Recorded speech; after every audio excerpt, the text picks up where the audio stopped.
ரசரசபிதா மைந்த தேகல் ஔஷதானந்த இயேசு நாயகனார் சொந்த மேசியானந்தனே. ரசரசபிதா மைந்த தேகல் ஔஷதானந்த இயேசு நாயகனார் சொந்த மேசியானந்தனே. ஜெகதீசுரேசுரன் சுகநேசமீசுரன் ஜெகதீசரேசுரன் சுகநேசமீசுரன் மகரசரசபிதா மைந்த தேகல் ஔஷதானந்த இயேசு நாயகனார் சொந்த மேசியானந்தனே. ரசரசபிதா மைந்த தேகல் ஔஷதானந்த இயேசு நாயகனார் சொந்த மேசியானந்தனே.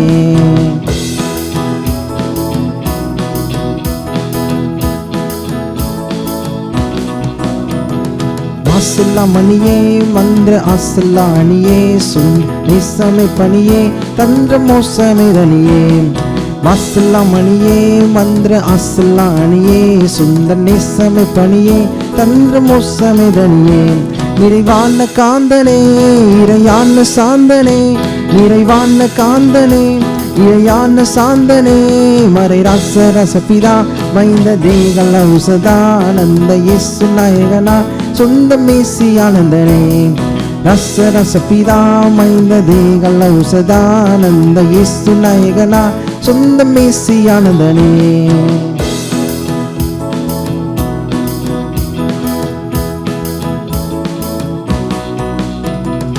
ஆதி அந்தமில்லானந்த மாதினுந்தீரே முந்த வேத பந்தனமாய் வந்த பாதம் வந்தனமே. ஆதி அந்தமில்லானந்த மாதினுந்தீரே முந்த வேத பந்தனமாய் வந்த பாதம் வந்தனமே. பத ஆம நாமனா சுதநாம நாமனா பத ராம நாமனா சுதநாம நாமனா. சிதரசரசபிதா மைந்த தேகல் ஔஷதானந்த இயேசு நாயகனார் சொந்த மேசியானந்தனே. ரசரசபிதா மைந்த தேகல் ஔஷதானந்த இயேசு நாயகனார் சொந்த மேசியானந்தனே.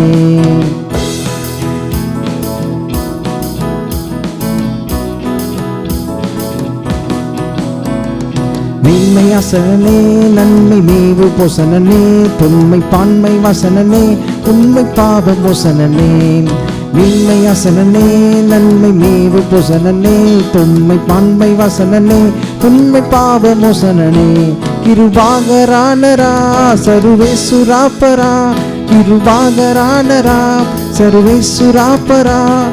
ரசரசபிதா மைந்த தேகல் ஔஷதானந்த இயேசு நாயகனார் சொந்த மேசியானந்தனே. ரசரசபிதா மைந்த தேகல் ஔஷதானந்த இயேசு நாயகனார் சொந்த மேசியானந்தனே.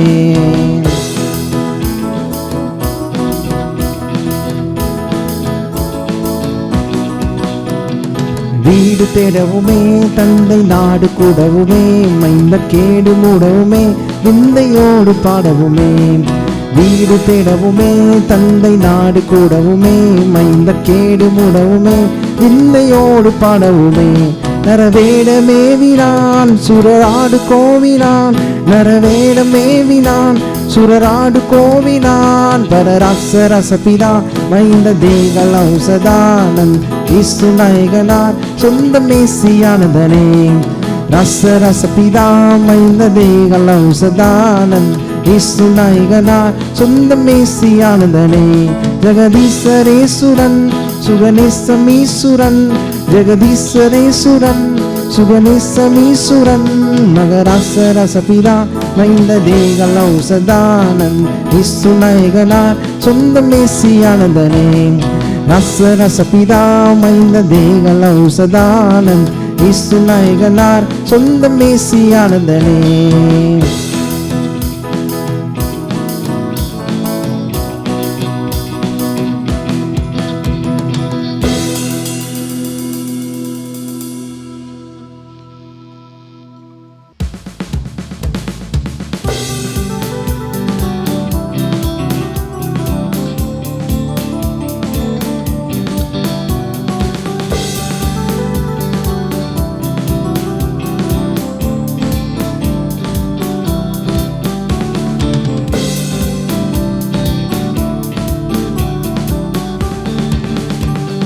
சிங்காசனம் வெட்டிறங்கி நம் தாழ்வில் நம்மள் அன்பு கூர்ந்து சிங்காசனம் வெட்டிறங்கி தாழ்வில் நம்மள் அன்பு கூர்ந்து தூக்கினாரே சேற்றி நின்று உயர்த்தினாரே கண்மாலை மீது தூக்கினாரே சேற்றி நின்று கண்மாலை மீது இயேசுவின் அன்பு அற்புதம் அற்புதமே ஓ என் நேசரின் அன்பு என்றென்றும் மாறாததே ஆம் இயேசுவின் அன்பு அற்புதம் அற்புதமே ஓ என் நேசரின் அன்பு என்றென்றும் மாறாததே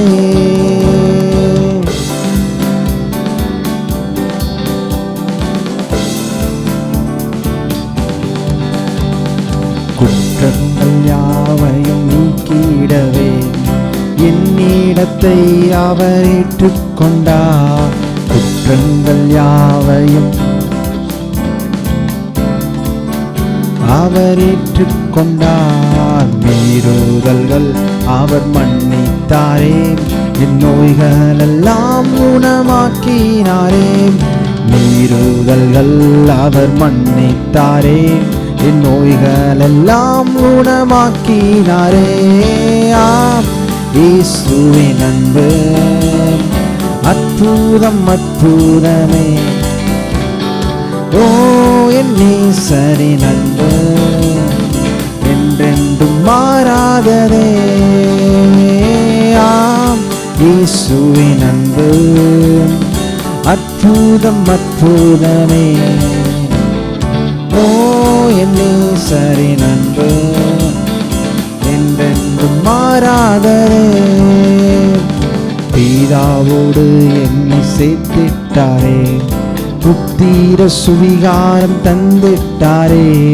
பிதாவோடு என்னை சேர்த்திட்டாரே புத்திர சுவிகாரம் தந்திட்டாரே எனக்காகவே யாவையுமே செய்து முடித்திட்ட சிலுவையிலே எனக்காகவே யாவையுமே செய்து முடித்திட்ட சிலுவையிலே ஆம் இயேசுவின் அன்பு அற்புதம் அற்புதமே ஓ என் நேசரின் அன்பு என்றென்றும் மாறாததே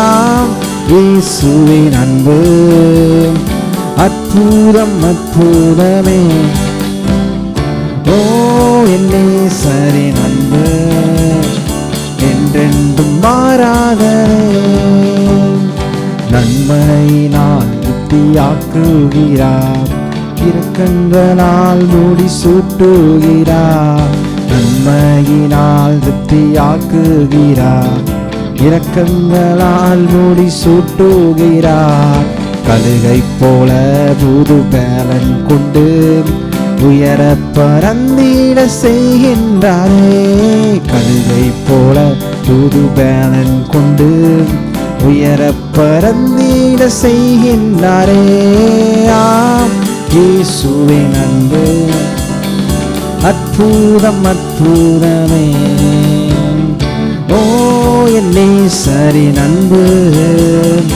என்றென்றும் மாறாததே ஆம் இயேசுவின் அன்பு அற்புதம் அற்புதமே ஓ என் நேசரின் அன்பு என்றென்றும் மாறாததே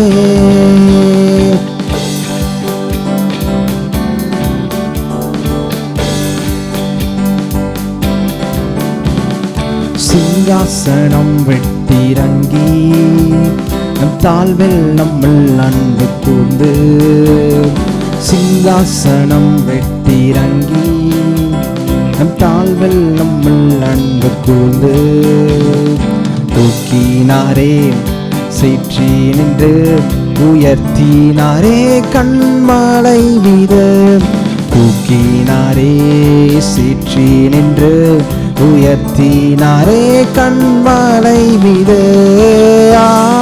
இயேசுவின் அன்பு அற்புதம் அற்புதமே. ஓ என் நேசரின் அன்பு என்றென்றும் மாறாததே.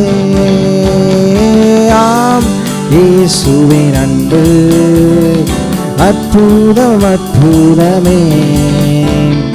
ஓ என் நேசரின் அன்பு என்றென்றும் மாறாததே. ஆம், இயேசுவின் அன்பு அற்புதம் அற்புதமே.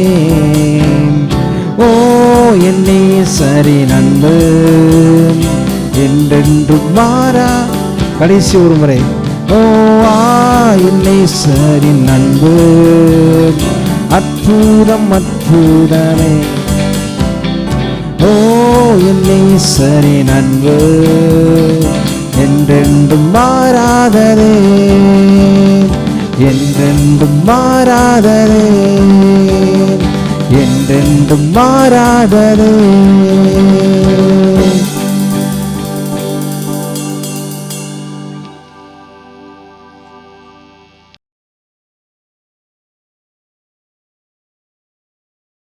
தேவனுடைய பிள்ளைகளே, வேதம் சொல்கிறது, அன்றியும் தேவபக்திக்குரிய ரகசியமானது யாவரும் ஒப்புக்கொள்கிறபடியே மகா மேன்மையுள்ளது.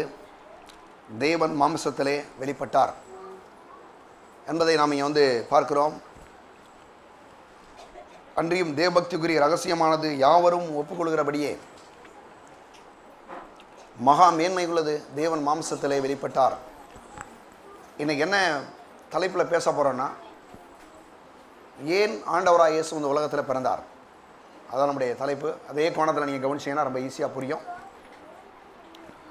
அன்றியும் தேவபக்திக்குரிய ரகசியமானது மகா மேன்மையுள்ளது, யாவரும் ஒப்புக்கொள்கிறபடியே தேவன் மாம்சத்தில் வெளிப்பட்டார் என்று பார்க்கிறோம்.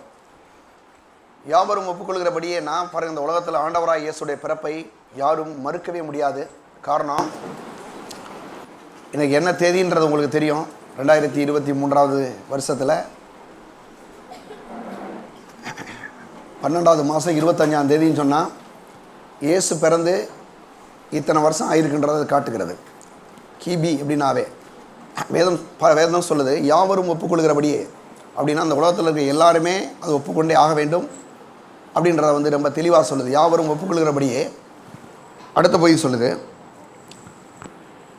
பாருங்கள், தேவபக்திக்குரிய ரகசியமானது யாவரும் ஒப்புக்கொள்கிறபடியே மகா மேன்மை உள்ளது. தேவன் மாம்சத்தில் வெளிப்பட்டார். ஆண்டவராக இயேசு இந்த உலகத்திலே மாம்சத்தில் வெளிப்பட்டார். பிலிப்பியர் 2ஆம் அதிகாரத்தில் சொல்கிறார், தேவன் தமக்கு சமமாக இருப்பதை கொள்ளையாடிய பொருளாக எண்ணாமல் தம்மை தாமே தாழ்த்தி அடிமையின் ரூபம் எடுத்து மனுஷ சாயலாக தேவன் ஆண்டவராக இயேசு இந்த உலகத்தில் மனுஷனாக வந்தார் என்று பார்க்கிறோம். அவர் ஏன் வந்தார்னா, அவர் பாருங்கள் மாம்சத்தில் வெளிப்பட்டார். ஏன் மாம்சத்தில் வெளிப்பட்டார்னா, மாம்சத்தில் பிறந்த இந்த மனுக்குலத்தை மீட்கும்படியாக ஆண்டவராக இயேசு இந்த உலகத்திலே அவர் வந்தார். பாருங்கள், அவருடைய அப்படி மனுஷன் என்ன செய்தான். இன்றைக்கி அநேக நேரங்களில் பாருங்கள், மக்களுக்கு பலவிதமான இந்த கிறிஸ்மஸ் அன்னைக்கு உங்களுக்கு சொல்கிறேன், பலவிதமான பிரச்சனைகள், பலவிதமான கஷ்டங்கள், கண்ணீர்கள், பலவிதமான பாருங்கள் குறைகளை படும்போது அநேகர் சொல்கிறாங்க, கடவுள் இப்படி என்னை பாருங்கள் உண்டாக்கிட்டாரு, கடவுள் என்னை இப்படி படைச்சிட்டாரு, அப்படி பண்ணிட்டாரு, இப்படி பண்ணிட்டாரு அப்படின்னு சொல்லி இன்றைக்கி ஆண்டவர் மேலே பலவிதமான குற்றச்சாட்டுகளை மக்கள் வைப்பதை பார்க்குறோம். ஆனால் ஆண்டவர் மேலே நம்ம எந்த ஒரு குற்றச்சாட்டு சொல்ல முடியாது. ஏன் அப்படி சொல்ல முடியாதுன்னா, பாருங்கள் வேதம் சொல்லுது, அன்றியும் தேவபக்திக்குரிய ரகசியமானது யாவரும் ஒப்புக்கொள்கிறபடியே மகா மேன்மை உள்ளது அப்படின்னா பாருங்கள், மகா மேன்மை உள்ளது.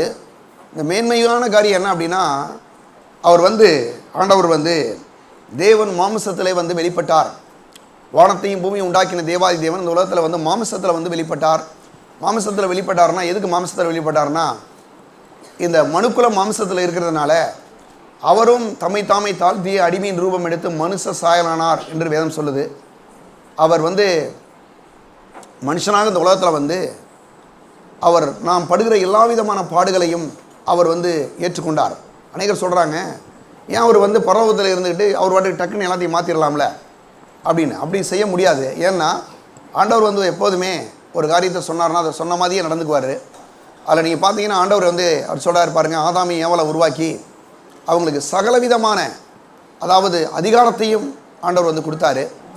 அவங்க எல்லாத்தையுமே அனுபவிக்கலாம் என்று சொன்னார். ஆனால் ஆண்டவர் சொன்னார், எல்லாத்தையும் நீங்கள் எடுத்துக்கலாம், ஆனால் என்ன செய்யலாம்னா நன்மை தீமை அறியத்தக்க விருட்சத்தின் கனியை நீங்கள் புசிக்க வேண்டாம்னு சொல்லி ஆண்டவர் சொன்னார். ஏதேன் தோட்டத்தை உருவாக்கிட்டு ஜீவ விருட்சத்தின் கனியை புசிக்கலான்னாரா. இவன் பாருங்கள் எதை செய்யக்கூடாதுன்னா அதை போய் செஞ்சுட்டான். கடைசி மனுஷன் பாவத்துக்குள்ளே விழுந்துட்டான். இப்போ பாவத்தில் வந்து விழுந்த அந்த மனுஷனை வந்து அவனை மீண்டுமாக ஆண்டவராய் இயேசு பாவத்திலிருந்து மீட்கும்படியாக இந்த உலகத்தில் வந்தார் என்பதை நாம் பார்க்க முடியும். அதில் முதல் காரியமாக ஆண்டவராய் இயேசு வந்தார். ஏன் இந்த உலகத்தில் மாம்சத்தில் வந்தார், ஏன் பிறந்தார் அப்படின்னா, அவர் வந்து மனுக்குலம் பாவத்தில் இருக்கிறபடினாலே பாவத்திலிருந்து மனுஷனை மீட்கும்படியாகவே ஆண்டவராய் இயேசு இந்த உலகத்தில் வந்தார் என்று நாம் பார்க்க முடியும். பாருங்கள், வந்து மத்தேயு சுவிசேஷம் 1ஆம் அதிகாரம் 21 சொல்லுது. அவருடைய பேரவே நீங்கள் பார்த்தீங்கன்னாவே, அவருடைய பேரை பார்த்தீங்கன்னாவே அந்த பேரே சொல்லும், அவர் வந்து பாவத்திலிருந்து மனுஷனை மீட்கும்படியாக வந்தார் என்று. பாருங்கள், மத்தேயு சுவிசேஷம் 1ஆம் அதிகாரம் 21 சொல்லுது, அவள் ஒரு குமாரனை பெறுவாள், அவருக்கு இயேசு என்று பெயரிடுவாயாக, ஏனெனில் அவர் தமது ஜனங்களின் பாவங்களை நீக்கி அவர்களை ரட்சிப்பார் அப்படின்றார். இயேசுனா என்ன அர்த்தம் அப்படின்னா, அவர் தமது ஜனங்களின் பாவங்களை நீக்கி ரட்சிப்பார். இந்த உலகத்தில் எந்த மனுஷனும் இன்னொரு மனுஷனுடைய பாவத்தை கண்டிப்பாக சுமந்து தீர்க்க முடியாது, எந்த ஒரு பரிகாரத்தையும் செய்ய முடியாது. ஆண்டவராய் இயேசு ஒருவர் தான் இந்த உலகத்தில் வந்து மனுக்குலத்திற்கு ஒரு பெரிய பரிகாரத்தை உண்டாக்கினார். வேதம் சொல்லுது, அவள் ஒரு குமாரனை பெறுவாள், அவருக்கு இயேசு என்று பெயரிடுவாயாக, ஏனெனில் அவர் தமது ஜனங்களின் பாவங்களை நீக்கி அவர்களை ரட்சிப்பார். எல்லா மக்களுடைய பாவத்தையும் அவர் பாருங்க நீக்கி ரட்சிக்கக்கூடிய தேவனாக இருக்கிறார். இன்றைக்கி அநேக நேரங்களில் பாருங்கள், மக்களுக்குள்ள பாவத்தை குறித்த பயங்கரமான ஒரு வேதனை. அநேகர் பாருங்கள் தவறான குடிப்பழக்கங்கள், பல விதமான தவறான காரியங்களை போய் மக்கள் செஞ்சுட்டு ஐயோ அப்படி ஆயிடுச்சேன்னு சொல்லி அநேகர் வந்து வேதனைப்படுறதை நம்ம பார்க்க முடியும். அந்த பாவத்திலிருந்து மீட்கப்படுவதற்கு பாருங்கள் பல விதமான வழிகளை மக்கள் தேடுறாங்க. ஆனால் பாருங்கள், அந்த பாவத்திலிருந்து விடுதலையாக்கப்படுறதுக்கு ஒரே ஒரு வழி தான் இருக்குது. ஆண்டவராய் இயேசு ஒருவர் தான். வேதம் சொல்லுது, நானே வழியும் நானே சத்தியமும் நானே ஜீவனமாக இருக்கிறேன் என்று ஆண்டவராய் இயேசு சொல்கிறார். எதுக்கு வழினா, பாவத்திலிருந்து விடுதலையாக்கப்படும்படி ஆண்டவராய் இயேசுவை தவிர அந்த உலகத்தில் யாருமே பாருங்கள் வந்து முடியாது. எங்கே போனாலும் மனுஷனுடைய பாவத்துக்கு வந்து ஒரு மீட்பை உண்டாக்குவதற்கான வழியே கிடையாது. ஆண்டவராய் இயேசு ஒருவர் தான் மனுஷனுடைய பாவத்திலிருந்து ஒரு பரிபூர்ணமான விடுதலையை கொடுக்க முடியும். ஏன்னா அவர் தான் பாருங்கள், அவருடைய பேரே என்னன்னா இயேசுனாவே அவர் தமது ஜனங்களின் பாவங்களை நீக்கியவர்களை ரட்சிப்பார் என்று அர்த்தமாம். அப்போ அவருடைய பாவத்திலிருந்து நம்மளை பாருங்கள் வந்து இந்த மனுக்குலத்தை வந்து பாவத்திலிருந்து மீட்கும்படியாக இயேசு வந்தார். அதனால தான் பாருங்கள், இயேசு பிறந்தபோது மிக அற்புதமான காரியங்களை வந்து மேய்ப்பர்கள்ட்ட வந்து சொல்கிறத நம்ம பார்க்குறோம். பாருங்கள், லூக்கா சுவிசேஷம் 2ஆம் அதிகாரத்தில் நம்ம ஏற்கனவே வாசித்தோம் இல்லையா? அங்கே வந்து பார்க்கும்போது லூக்கா சுவிசேஷம் 2ஆம் அதிகாரத்தில் வந்து அங்கே அந்த 10ஆம் வசனத்திலிருந்து நான் வாசிக்கிறேன். தேவதூதன் அவர்களை நோக்கி, பயப்படாதிருங்கள், இதோ எல்லா ஜனத்துக்கும் மிகுந்த சந்தோஷத்தை உண்டாக்கும் நற்செய்தியை நான் உங்களுக்கு அறிவிக்கிறேன். இன்று கர்த்தராகிய கிறிஸ்து எனும் இரட்சகர் உங்களுக்கு தாவீதின் ஊரிலே பிறந்திருக்கிறார். என்ன சொல்கிறாரு? தேவதூதன் அவர்களை நோக்கி பயப்படாதிருங்கள். மனுஷனுக்கு குறிப்பாகவே வந்து பாருங்கள், பயம் ரொம்ப பயங்கரமான ஒரு பயம். எல்லா விஷயத்தையும் பார்க்கும்போது பாருங்கள், ஒரு பயம் மனுஷனுக்கு இருக்குது. ஒவ்வொரு ஸ்டேஜ்லேயும் பாருங்கள் வந்து பிள்ளைகள் வந்து குழந்தை இந்த உலகத்தில் பிறந்ததுலேருந்தே ஒரு மாதிரி பயப்பட தான் ஆரம்பிக்குது. திடீர்னு பாருங்கள், சின்ன குழந்தை பிறந்திருக்கும், பிறந்த குழந்தை பாருங்கள் திடீர்னு அப்படியே ஒரு மாதிரி செய்யும். அப்படின்னா அதுக்கு வந்து ஏதோ ஒரு பயம். சின்ன குழந்தைக்கு எதுவுமே தெரியல, ஆனால் அதுக்கு வந்து ஏதோ ஒரு ரீதியில் ஒரு பயம் ஏற்படுது. ஆனால் நீங்கள் அதே பாருங்கள், கொஞ்சம் வளர வளர ஒவ்வொரு காரியங்களை குறித்து சிலருக்கு பயம். சிலருக்கு வந்து சின்ன பிள்ளைங்க எல்கேஜியில் சேர்த்து விட்டிங்கன்னா அதுக்கு பள்ளிக்கூடத்தை கொடுத்து பயம் வந்துடும். ஸ்கூலுக்கு போகிறதுனா ஒரே பயம்தான். அப்புறம் படித்து முடித்த உடனே பார்த்தீங்கன்னா வேலை கிடைக்குமா கிடைக்கான்னு ஒரு சில பயம். அப்புறம் அது முடித்த உடனே வேலை கிடைச்சுன்னா ஒரு நல்ல பொண்ணு கிடைக்குமா மாப்பிள்ளை கிடைக்குமா அதை குறித்து ஒரு பயம். இதெல்லாம் நடந்துடும். சிலருக்கு குழந்தை பிறக்குமா பிறக்கலைன்ற பயம். இப்படியெல்லாம் நிறைய பேருக்கு பாருங்கள் பயம். Everyday fear. ஒவ்வொரு நாளையும் மக்களுக்கு வந்து ஒரே பயம்தான், பயத்தில் வாழ்ந்து கொண்டே இருக்கிறார்கள். ஆனால் இங்கே பாருங்கள், தேவதூதன் சொல்கிறான், அது அவர்களை நோக்கி பயப்படாதிருங்கள், இதோ எல்லா ஜனத்துக்கும் மிகுந்த சந்தோஷத்தை உண்டாக்கும் நற்செய்தி நான் உங்களுக்கு அறிவிக்கிறேன் அப்படின்னு சொல்லிட்டு சொல்கிறான். இன்று கர்த்தராகிய கிறிஸ்து எனும் இரட்சகர் உங்களுக்காக தாவீதின் ஊரிலே பிறந்திருக்கிறார். இன்று கர்த்தராகிய கிறிஸ்து எனும் இரட்சகர் தாவீதின் ஊரிலே பிறந்திருக்கிறார். நம்ம ஏற்கனவே ஆராய்ச்சி கேட்ட மாதிரி அந்த தாவீதின் ஊருன்றது வந்து நம்முடைய ஆசிய கண்டத்தில் தான் இருக்குது. அங்கே வந்து பாருங்கள், அந்த தாவீதின் ஊர் பார்த்தீங்கன்னா அந்த பெத்லஹேம்ன்றது வந்து ஒரு எருசலேம்ன்றது ஒரு பெரிய மாவட்டம். அந்த மாவட்டத்தில் இருக்கக்கூடிய ஒரு ஊர் தான் பாருங்கள் இந்த அது பெத்லகேம். பெத்லகேம்ன்ற ஊரில் அவர் வந்து உங்களுக்காக அவர் வந்து பிறந்திருக்கிறார். ஏன் இந்த உலகத்தில் எத்தனையோ ஊர்கள் இருக்குது, ஆனால் ஏன் பெத்லகேமில் போய் பிறக்கணும் ஆண்டவராக இயேசு அப்படின்னா, இதை வேத வல்லுநர்கள் சொல்கிறாங்க. நீங்கள் காம்பஸ் எடுத்து உங்களுக்கு தெரியும், ஜாமெண்ட்ரி பண்ணும்போது காம்பஸ் யூஸ் பண்ணுவாங்க எல்லாருமே.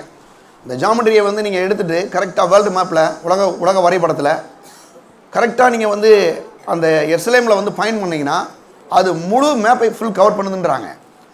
ஏன் அப்படின்னா அவர் வந்து அவரை குறித்து வேதம் சொல்லுது, அவர் உலக ரட்சகர், அவர் வந்து உலகத்தில் இருக்கக்கூடிய எல்லா மனுஷனையும் மீட்கக்கூடிய தெய்வமாக அவர் இருக்கிறார் என்பதை அது காட்டுகிறது. காரணம் என்ன பாருங்கள், மனுக்குலத்தை மீட்கக்கூடிய ஒரு தேவன் வந்து அவர் ஏதோ ஒரு குறிப்பிட்ட மக்களுக்கு மட்டும் சொந்தம் கிடையாது. அநேகர் சொல்ல பாருங்கள், இயேசுனா அவர் வந்து வெள்ளைக்கார தெய்வம்னு. கண்டிப்பாக வெள்ளைக்காரங்களுக்கு அவங்களுக்கும் சம்மந்தமே இல்லை. அவங்க வந்து வெள்ளைக்காரெல்லாம் வேறு வேறு கண்டத்தில் இருக்கிறாங்க, அமெரிக்கா, ஆஸ்திரேலியா அப்படிலாம் வாழ்கிறாங்க. ஆனால் முழுக்க பாருங்கள் நம்ம கண்டத்தில், ஆசியா கண்டத்தில் தான் இந்த இஸ்ரேல் தேசம் இருக்குது. அங்கே தான் இவர் பெத்லகேம்ன்ற அந்த ஊரில் பாருங்கள் வந்து பிறக்கிறாரு. அங்கே சொல்கிறார், இன்று கர்த்தராகிய கிறிஸ்து எனும் இரட்சகர் உங்களுக்கு தாவீதின் ஊரிலே பிறந்திருக்கிறார் அப்படின்னும் போது அவங்க என்ன பண்ணுறாங்க, மேய்ப்பர்களுக்கு போய் இந்த செய்தி அறிவிக்கிறார். நம்ம மேய்ப்பர்கள் வந்து எப்பயுமே ரொம்ப பெருசாக ஒன்றும் யாரும் அவங்கள பற்றி பேச மாட்டாங்க. சும்மா எதான் மேய்ப்பர்கள் தானே, சும்மா ஆடு மாடு மேய்க்கிறவங்க தானே.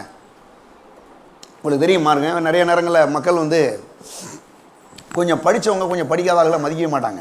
நான் நிறைய நேரம் பார்த்துருக்குறேன். எனக்கு வந்து படித்தவங்களோடையும் நான் பழகிறேன், படிக்காதவங்களோடையும் நான் பழகிறேன். அவங்ககிட்ட இருக்கக்கூடிய பெரும் ப்ராப்ளம் என்னென்னா, அந்த படிக்காத ஆள்னாவே அவங்கள ஒரு மாதிரி டிஸ்டன்ஸ் கீப் அப் பண்ணுவாங்க, ஒரு மாதிரி இது பண்ணுவாங்க. ஆனால் கடவுள் பாருங்கள் ரொம்ப நல்லவர். பார்த்தீங்களா அவர் எவ்வளோ நல்லவர் பார்த்தீங்கன்னா, ஆட்டு மேய்ப்பர்கள் ஒன்றும் அப்படி ஒன்றும் பெரிய ஞானிகள் இல்லை. ஆனால் பாருங்கள் கடவுள் என்ன, ஆண்டவர் பாருங்கள் என்ன பண்ணியிருக்காருன்னா, அவர்களை தேடி போகிறார். ஆடு மேய்க்கிற இடத்துக்கு இவர் தேடி போகிறார். தேடி போய் சொல்கிறாரு பாருங்கள், இன்று கர்த்தராகிய கிறிஸ்து எனும் இரட்சகர் உங்களுக்கு தாவீதின் ஊரிலே பிறந்திருக்கிறார். உங்களுக்கு தான். அநேகர் என்ன நினைக்கலாம் பாருங்கள், நமக்கு வந்து ஐயோ நம்ம வந்து நிறையா படிக்கலையே, நம்மகிட்ட பணம் இல்லையே, ஒரு மாதிரி நம்ம என்ன இந்த உலகத்தில் ஒரு நல்ல ஸ்டேட்டஸ் இல்லை, ஒரு நல்ல தகுதி இல்லை, அப்படின்னா நம்ம இந்த உலகத்தில் நல்லா வாழ முடியுமா அப்படின்னு சில கேள்விகளோடு கூட நீங்கள் இருக்கலாம்.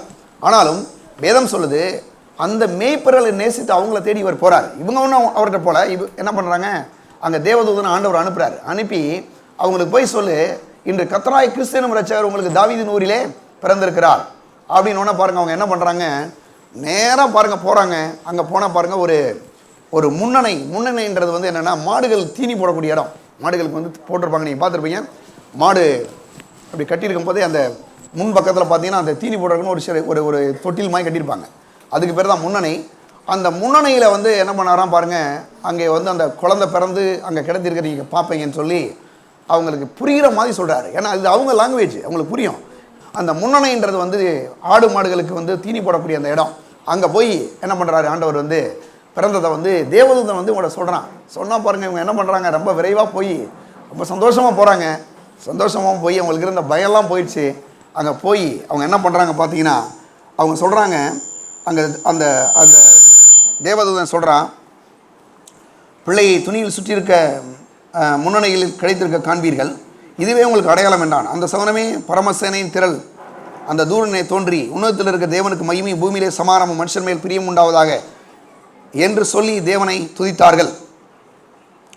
அடுத்து சொல்லப்பட்டிருக்கு, தேவதூதர்கள் அவர்களை விட்டு பரலோகத்துக்கு போன பின்பு மேய்ப்பர்கள் ஒருவர் நோக்கி, நாம் பெத்லகேம் ஊருக்கு போய் நடந்ததாக கர்த்தரால் நமக்கு அறிவிக்கப்பட்ட இந்த காரியத்தை பார்ப்போம் வாருங்கள் என்று சொல்லி ரொம்ப ஈஸியாக ஆண்டவர் பிறந்திருக்கிறான்றதை ரொம்ப ஈஸியாக வந்து இவங்க விசுவாசிக்கிறாங்க, நம்புகிறாங்க. நான் நிறைய நேரங்களை பார்க்குறேன், சில நேரங்களை பாருங்கள், நிறையா படித்த ஆள்களுக்கு கொஞ்சம் விளக்குறது கொஞ்சம் கஷ்டமாக இருக்குது அவங்களுக்கு. ஆனால் ஒரு சிலரை நான் பார்க்குறேன் பாருங்கள், அவங்களுக்கு நிறையா படிப்பறிவில்லைன்னா டக்குன்னு ஆண்டவரை மட்டும் பிடிச்சிக்கிறாங்க. ஏன்னா அவங்களுக்கு ரொம்ப ஈஸியாக விளங்கிடுது. ஏன் விளங்குதுன்னா, நிறையா அது பல விஷயங்களை திங்க் பண்ணிக்கு பாருங்கள், நிறைய விஷயங்களை திங்க் பண்ணுறது இல்லை, டக்குன்னு சொன்னால் பிடிச்சிக்கிறாங்க. பாருங்கள், நம்ம ஆண்டவர் கூட வந்து பாருங்கள் எல்லாரையுமே நேசிக்கிறார். நீங்கள் படித்தாலும் படிக்கலைனாலும், நீங்கள் பணக்காரங்களா ஏழை, அதெல்லாம் அவருடைய கேள்வியே கிடையாது. உங்களை நேசிக்கிறார். எப்படி வந்து அந்த அந்த அந்த பாருங்கள் அந்த ஆட்டு மேய்ப்பர்கள்ட்ட ஆண்டவர் போனாரோ, அதே போல் இன்றைக்கி நம்ம ஒவ்வொருட்டையும் ஆண்டவர் வந்திருக்கிறார். பாருங்கள், அது மட்டும் இல்லாமல் அவர்கள் தீவிரமாய் வந்து மரியாதையும் யோசேப்பையும் முன்னிலையில் கிடைத்திருக்கிற பிள்ளையும் கண்டார்கள். கண்டு அந்த பிள்ளையை குறித்து தாங்களுக்கு சொல்லப்பட்டதை சங்கதிகளை பிரசுத்தம் பண்ணினார்கள். மேய்ப்பரால் தாங்களுக்கு சொல்லப்பட்டதை கேட்ட யாவரும் அவைகளை குறித்து ஆச்சரியப்பட்டார்கள். மேய்ப்பர்களுக்கு எப்படி இந்த செய்தி கிடைச்சின்னு அவங்களுக்கே ஒரு ஆச்சரியம். மற்றவங்கள்ட்ட போய் சொன்னால், அட படிக்காதாலும் இருந்தாலும் சொல்கிறலாம் நம்பணுமா அப்படின்னு யோசிப்பாங்க. ஆனால் என்ன விஷயம்னா, இவங்களுக்கு ஒரு பெரிய பயங்கரமான சத்தியம் வந்து சொல்லியிருக்காரு. ஆண்டவரே பாருங்க, எனக்கு நேச்சுரலாக அங்கேருந்து தேவதூதனே வந்து இறங்கி இவங்களை பார்த்து சொல்கிறாரு, உங்களுக்காக தாவீதின் ஊரிலே கிறிஸ்தன் ரட்சகர் பிறந்திருக்கிறாருன்னு. அது மட்டும் இல்லாமல் பாருங்கள், அங்கே சொல்லப்பட்டிருக்கு 19ஆம் வசனத்தில் மரியாள் அந்த பாருங்கள் 18ஆம் வசனம், மேய்ப்பரால் தங்களுக்கு சொல்லப்பட்டதை கேட்ட யாவரும் அவைகளை குறித்து ஆச்சரியப்பட்டார்கள். மரியாளோ அந்த சங்கதிகளை எல்லாம் தன் இதயத்திலே வைத்து சிந்தனை பண்ணினார். மெய்ப்பர்களும் தங்களுக்கு சொல்லப்பட்டதின்படியே கேட்டு கண்ட எல்லாவற்றிற்காகவும் தேவனை மெய்ப்படுத்தி துதித்து கொண்டு போனார்கள். சரி, ஒருவேளை இவர் படிக்காதவர்களை மட்டும்தான் அவர் வந்து நேசிக்கிறாரா அப்படின்றலாம் கிடையாது, படித்தவர்களையும் இவர் நேசிக்கிறார். அவங்களுக்கு அந்த மாதிரி சொல்லணும், அவங்களுக்கு என்ன புரியுமோ அந்த மாதிரி ஒரு லாங்குவேஜில் சொன்னால் தான் அவங்களுக்கு புரியும்னு சொல்லி மத்தேயு சுவிசேஷம் 2ஆம் அதிகாரத்தில் நீங்கள் பார்த்தீங்கன்னா இந்த வான சாஸ்திரிகள், விஞ்ஞானிகள், இவங்கெல்லாம் இந்த விண்வெளி ஆராய்ச்சியாளர்கள் ஒரு 3 பேர் இருக்கிறாங்க. அவங்ககிட்ட போய் ஒரு செய்தியை வந்து இவர் சொல்கிறத நம்ம பார்க்குறோம். எடுங்க மத்தேயு சுவிசேஷம் 2ஆம் அதிகாரத்தை நம்ம எடுத்துக்கொள்ளலாம். மத்தேயு சுவிசேஷம் 2ஆம் அதிகாரம் 2வது பாருங்கள், அங்கே முதல் வசனத்தை வாசிக்கிறேன். ஏதோ ராஜாவின் நாட்களிலே யூதாவிலே பெத்லகேமிலே இயேசு பிறந்த பொழுது கிழக்கிலிருந்து சாஸ்திரிகள் எருசலேமுக்கு வந்து, யூதருக்கு ராஜாவாய் பிறந்திருக்கிறவர் எங்கே? கிழக்கிலே அவருடைய நட்சத்திரத்தை கண்டு அவரை பணிந்து கொள்ள வந்தோம் என்றார்கள். இவங்களுக்கு தேவதூதன் வரல. தேவதூதன் வந்தால் 1000 கேள்வி கேட்டிருப்பான், ஒரு பெரிய பிரச்சனை வந்திருக்கும். என்ன திடீர்னு ஏதோ வெள்ளை கலரில் ட்ரெஸ்ஸை போட்டு பேய் வந்துருச்சோன்னு ஒரு பயம் வந்துடும். இவங்களுக்கு என்ன பண்ணாருன்னா, இவங்க வந்து ஒரு இந்த விண்வெளி ஆராய்ச்சியாளர்கள், இந்த ஆட்கள்லாம் பாருங்கள், அந்த மாதிரி ஒரு சாஸ்திரிகள். அந்த ஆராய்ச்சியாளர்களுக்கு என்ன பண்ணுறாரு ஆண்டவர் பாருங்கள், அவங்க லாங்குவேஜில் ஒரு நட்சத்திரத்தை கொண்டு வராரு. அந்த நட்சத்திரம் பாருங்கள், ஒரு மாதிரி அவர் ஆண்டவராக இயேசு பிறக்கும் போது வந்தது தான் அந்த நட்சத்திரம். அந்த மாதிரி ஒரு நட்சத்திரத்தை காமிச்ச உடனே இப்போ என்ன பண்ணுறாரு, இவர் எங்கே பிறந்திருப்பாருன்றதை பற்றி இவங்க என்ன பண்ணுறாங்க, விசாரித்து நேராக அவங்க என்ன பண்ணுறாங்க, ஆண்டவர் பாருங்கள் அங்கே போகிறாங்க. ஏரோது ராஜா வந்து அங்கே போகிறாங்க, அந்த ஊருக்கே போகிறாங்க. பாருங்கள், அவங்க சொல்கிறார், ஏரோது ராஜாவின் நாட்களில் யூதேவில் பெத்லகேமிலே இயேசு பிறந்த பொழுது கிழக்கிலிருந்து சாஸ்திரிகள் எருசலேமுக்கு வந்தார்கள். அவங்களுக்கும் ஆண்டவர் சொல்கிறாரு, படித்தவங்களுக்கு அவங்க ரேஞ்சில் சொல்கிறாரு. சொன்ன உடனே இவங்க என்ன பண்ணுறாங்க, நேராக போய் அங்கே இருக்கக்கூடிய அந்த ராஜா வீட்டுக்கு போயிட்டாங்க. அரண்மனைக்கு போய் கேட்குறாங்க, யூதருக்கு ராஜாவை பிறந்திருக்கிறவங்கன்னா அவன் ஏற்கனவே பெரிய குழப்பவாதி. அவன் என்ன பண்ணுறான்னா பாருங்கள், நமக்கு தெரியாமல் ஒரு ராஜா இங்கே பிறந்திருக்காரு போலன்னு சொல்லிட்டு அவனுக்கு கோபமாகி என்ன செய்கிறான்னா, நீங்கள் போய் அந்த ராஜாவை பணிஞ்சிட்டு எங்களை வரும்போது சொல்லுங்கன்றான். இவங்க என்ன பண்ணுறாங்கன்னா, திடீர்னு சொல்லி அந்த நட்சத்திரம் தான் இவங்களை வழி நடத்திட்டு போயிட்டே இருக்குது. டக்குனுங்க என்ன பண்ணிட்டாங்கன்னா, போய் நட்சத்திரத்தை விட்டுட்டான். கடவுள் பாருங்கள், ஆண்டவர் வந்து இவனை எப்படி வழி நடத்தணுமோ அந்த மாதிரி நடத்துகிறாரு. அவனுடைய வழி நடத்தல் வந்து மிஸ் ஆகுது, விட்டுட்டு கடைசி என்ன பண்ணான், அங்கே அரண்மனைக்கு போனால் அங்கே பெரிய குழப்பமே வருது. கடைசி அவங்களால அந்த இடத்த அடைய முடியல. திரும்பியும் அவங்க என்ன பண்ணுறாங்க, அவங்களுக்காக அவங்க வந்துகிட்டே இருக்கிறாங்க. வரும்போது கரெக்டாக இயேசு எங்கே பிறந்தாதோ அங்கே அந்த ஸ்டார் அந்த இடத்துல அந்த நட்சத்திரம் இருக்குது. அங்கே போயிட்டான். அங்கே போய் அவர் பிறந்தபோது அவங்க என்ன பண்ணாங்கன்னா பாருங்களேன், அவர்கள் அந்த நட்சத்திரத்தை கண்டபோது மிகுந்த ஆனந்த சந்தோஷம் அடைந்தார்கள். 2 பேருக்கும் ஒரு ஈக்குவலான ஒரே சம்பவம் நடந்ததை நீங்கள் பார்க்கலாம். லூக்கா சுவிசேஷம் 2ஆம் அதிகாரத்துலையும் நீங்கள் மத்தேயு சுவிசேஷம் 2ஆம் அதிகாரத்தில் நடந்த 2 விஷயம் வேறு ஆட்கள். ஆனால் நீங்கள் பார்த்தீங்கன்னா ஒரு குரூப்பு யாருன்னா, இவன் வந்து விண்வெளி ஆராய்ச்சியாளர்கள். இன்னொரு பக்கம் அவங்க யாருன்னா சாதாரணமான ஆட்டு மேய்ப்பர்கள். இவங்க 2 பேருக்கும் ஒரு விஷயம் நடந்ததை நம்ம பார்க்கலாம். என்னென்னா, அவர்கள் அந்த வீட்டுக்குள்ளே பிரவேசித்து பிள்ளையும் அதன் தாயாகிய 10ஆம் வசனத்துக்கு போகலாம். அவர்கள் அந்த நட்சத்திரத்தை கண்டபோது மிகுந்த ஆனந்த சந்தோஷம் அடைந்தார்கள். அங்கே சொல்கிறாரு 2ஆம் அதிகாரத்தில், எல்லா மனுஷருக்கும் மிகுந்த சந்தோஷத்தை உண்டாக்கும் நற்செய்தியை நான் உங்களுக்கு அறிவிக்கிறேன். 2 பேருக்குமே பிரச்சனை தான், படிச்சிருக்கலாம் படிக்காமல் இருக்கலாம். இயேசு இல்லாத வாழ்க்கையிலே கண்டிப்பாக சந்தோஷம் இருக்காது என்பதை இந்த வேதவசனம் ரொம்ப நமக்கு தெளிவாக சொல்லுது. இயேசு யாருடைய வாழ்க்கையில் இல்லையோ கண்டிப்பாக அவங்க என்ன வேணாலும் செய்யலாம், என்ன காரியங்களை வேணால் செய்யலாம். ஆனால் கண்டிப்பாக ஒரு சந்தோஷமான வாழ்க்கை அவங்களுடைய வாழ்க்கையில் இருக்க போகிறதே இல்லை. இயேசு எப்பொழுது ஒரு மனுஷனுடைய வாழ்க்கையில் வந்து பிறக்கிறாரோ, தாவீதின் ஊரிலே பிறந்த இயேசு வந்து என்னைக்கு ஒரு மனுஷனுடைய வாழ்க்கையில் வந்து அவருடைய இருதயத்தில் பிறக்கிறாரோ அன்னைக்கு தான் அவங்க படிச்சிருக்கலாம், அவங்க படிக்காமல் இருக்கலாம், அவங்க என்ன வேணாலும் இருக்கலாம், அவங்க வாழ்க்கையில் ஒரு பெரிய மிகுந்த சந்தோஷம் எப்போது உண்டாகனா, ஆண்டவராக இயேசு பிறக்கும்போது தான். பாருங்கள், அந்த சந்தோஷத்தோடு மேய்ப்பர்களும் அங்கே சாஸ்திரிகளும் சந்தோஷத்தோடு இருக்கிறாங்க. சந்தோஷத்தில் பாருங்கள் என்ன பண்ணுறாங்கன்னா, அந்த சாஸ்திரிகள் வந்து அவர்கள் வந்து அந்த வீட்டுக்குள்ளே பிரவேசித்து பிள்ளையும் அதன் தாயாகிய மரியாதையும் கண்டு பாருங்கள் சாஷ்டாங்கமாய் விழுந்து பணிந்து கொண்டு, நல்லா பார்த்தீங்கன்னா படித்தாள்கள் தான். ஆனால் அவங்க என்ன பண்ணுறாங்கன்னா, அப்படியே குழந்தைக்கு முன்னால் சாஷ்டாங்கம் விழுந்துட்டான். நீங்கள் பாருங்கள், வந்து சில ஆள்களுக்கு பார்த்தீங்கன்னா அவங்க இந்த மரியாதை கொடுக்குறதுல கொஞ்சம் குறைஞ்சினா அவங்க பாருங்கள் இதே பண்ண மாட்டாங்க. அதுலேயும் கொஞ்சம் படித்தாள்களை நீங்கள் எடுத்துக்கிட்டீங்கன்னா போச்சு. வணக்கம் சொல்கிறல யார் முதல்ல வணக்கம் சொல்லணுன்ற பிரச்சனைலாம் இருக்கும். நிறைய இடங்களில் நான் பார்த்துருக்குறேன், பார்க்கும்போது அவங்கெல்லாம் நடக்கும். ஆனால் இங்கே பார்த்தீங்கன்னா நல்லா பாருங்களேன், அந்த குழந்தைக்கு முன்னால் சாஷ்டாங்கமாக விழுந்துனா அப்படியே மோங்கப்புறம் விழுந்துட்டான். 3 சாஸ்திரிகளும் விழுந்து பாருங்கள் பார்க்குறோம். பிள்ளையை கண்டு சாஷ்டாங்கமாக விழுந்து பணிந்து அதை பணிந்து கொண்டு தாங்கள் பொக்கிஷங்களை திறந்து பொன்னையும் தூபவர்க்கத்தையும் வெள்ளை புலத்தையும் அதற்கு காணிக்கையாக என்ன செய்தார்களாம், வைத்தார்கள். நல்ல கவனிங்க, அப்போ தான் குழந்தை பிறந்திருக்கு. குழந்தைக்கு வேணால் ஒரு துணி வேணால் எடுத்துகிட்டு போகலாம். ஆனால் அவங்க என்ன கொண்டு போனாங்க தெரியுமா உங்களுக்கு அப்படின்னா, அவங்க வந்து அதன் தாயாகிய மரியாளையும் கண்டு சாஷ்டாங்கமாய் விழுந்து அதை பணிந்து கொண்டு தாங்கள் பொக்கிஷங்களை திறந்து பொன்னையும் தூபவர்க்கத்தையும் வெள்ளை போலத்தையும் அதற்கு காணிக்காய். குழந்தை பிறந்தோடனே நிறைய தங்கம்லாம் போய் காலில் வச்சுட்டாங்க. எல்லாரும் போட்டால் ஒரு மோதிரம்னா கையில் போடலாம், கையில் தான் போடுவாங்க. ஆனால் ஆண்டவருடைய காலில் போய் வைக்கிறாங்க. அப்படின்னா என்ன சொல்கிறாருன்னா, அந்த உலகத்தில் எவ்வளோ பெரிய பொக்கிஷமாக இருந்தாலும் எல்லா பொக்கிஷத்தை விட ஆண்டவராக இயேசு தான் பெரிய பொக்கிஷன்றதை காமிக்கிறார். ஆண்டவராக இயேசு மட்டும் ஒரு மனுஷனுடைய வாழ்க்கையில் வந்து பிறந்துட்டாருன்னா கண்டிப்பாக நான் சொல்கிறேங்க, பணத்தை பற்றி யோசிக்கணும் அவசியமே இல்லை. நிச்சயமாகவே உங்கள் வாழ்க்கையில் பொக்கிஷங்கள் தாராளமாய் கொடுப்பார்.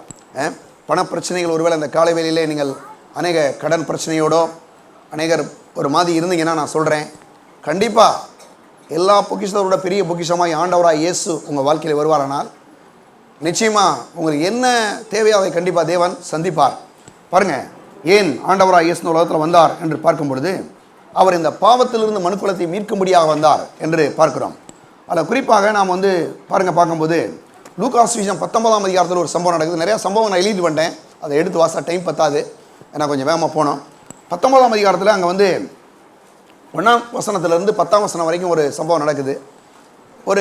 அதாவது ஒரு டேக்ஸ் கலெக்டர், அதாவது வந்து ஒரு வரி வசூலியும் செய்யக்கூடிய ஒரு ஆள், அவர் சகையுன்ற அந்த அவர் என்ன பண்ணுறாரு பாருங்க, நிறைய லஞ்சம் வாங்கி பாருங்க நிறைய சொத்தெல்லாம் சேர்த்துட்டாரு. ஆனால் அவரால் நிம்மதியாக வாழ முடியலை, ரொம்ப கஷ்டம் இல்லையா? எவ்வளோ தான் பணம் இருந்தாலும் சந்தோஷம் இல்லை, சமானம் இல்லைனாவே அவங்களால ஒரு சரியான தூக்கம் கூட வராது.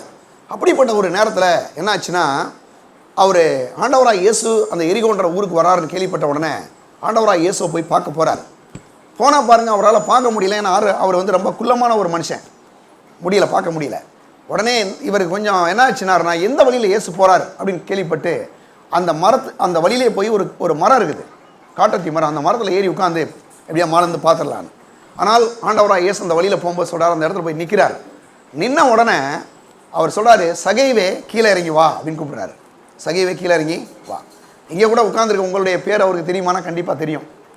அவர் உங்களை தெரிஞ்சதுனால தான் நீங்கள் இந்த நாளில் வந்து இங்கே உட்காந்துருக்கிறீங்க. உங்களை குறித்து தேவன், நீங்கள் திடீரென்று இந்த கிறிஸ்துமஸ் ஆராதனைக்கு வரல, உங்களை குறித்து தேவன் முன் அறிந்திருக்கிறார். உங்களுடைய பிரச்சனை என்னன்றது ஒருவேளை எனக்கு தெரியாமல் இருக்கலாம், கண்டிப்பாக ஆண்டவராக இயேசுவுக்கு தெரியும். உங்களுடைய பிரச்சனைக்கு பதில் ஆண்டவராக இயேசு கிறிஸ்து. அவர் அவனை கூப்பிட்றாரு. கூப்பிட்ட உடனே அவன் வேகமாக இறங்கி வர்றான். வேகமாக இறங்கி வந்தோன்னா அவனுக்கு என்ன சந்தோஷம்னா, இவ்வளோ பேரை விட்டுட்டு நம்மளை கூப்பிட்டாரே. பெரம்பலூரில் எவ்வளோ பேர் இருக்கிறாங்க, ஆனால் அவரெல்லாம் விட்டுட்டு நம்மளை கூப்பிட்டுருக்காரு.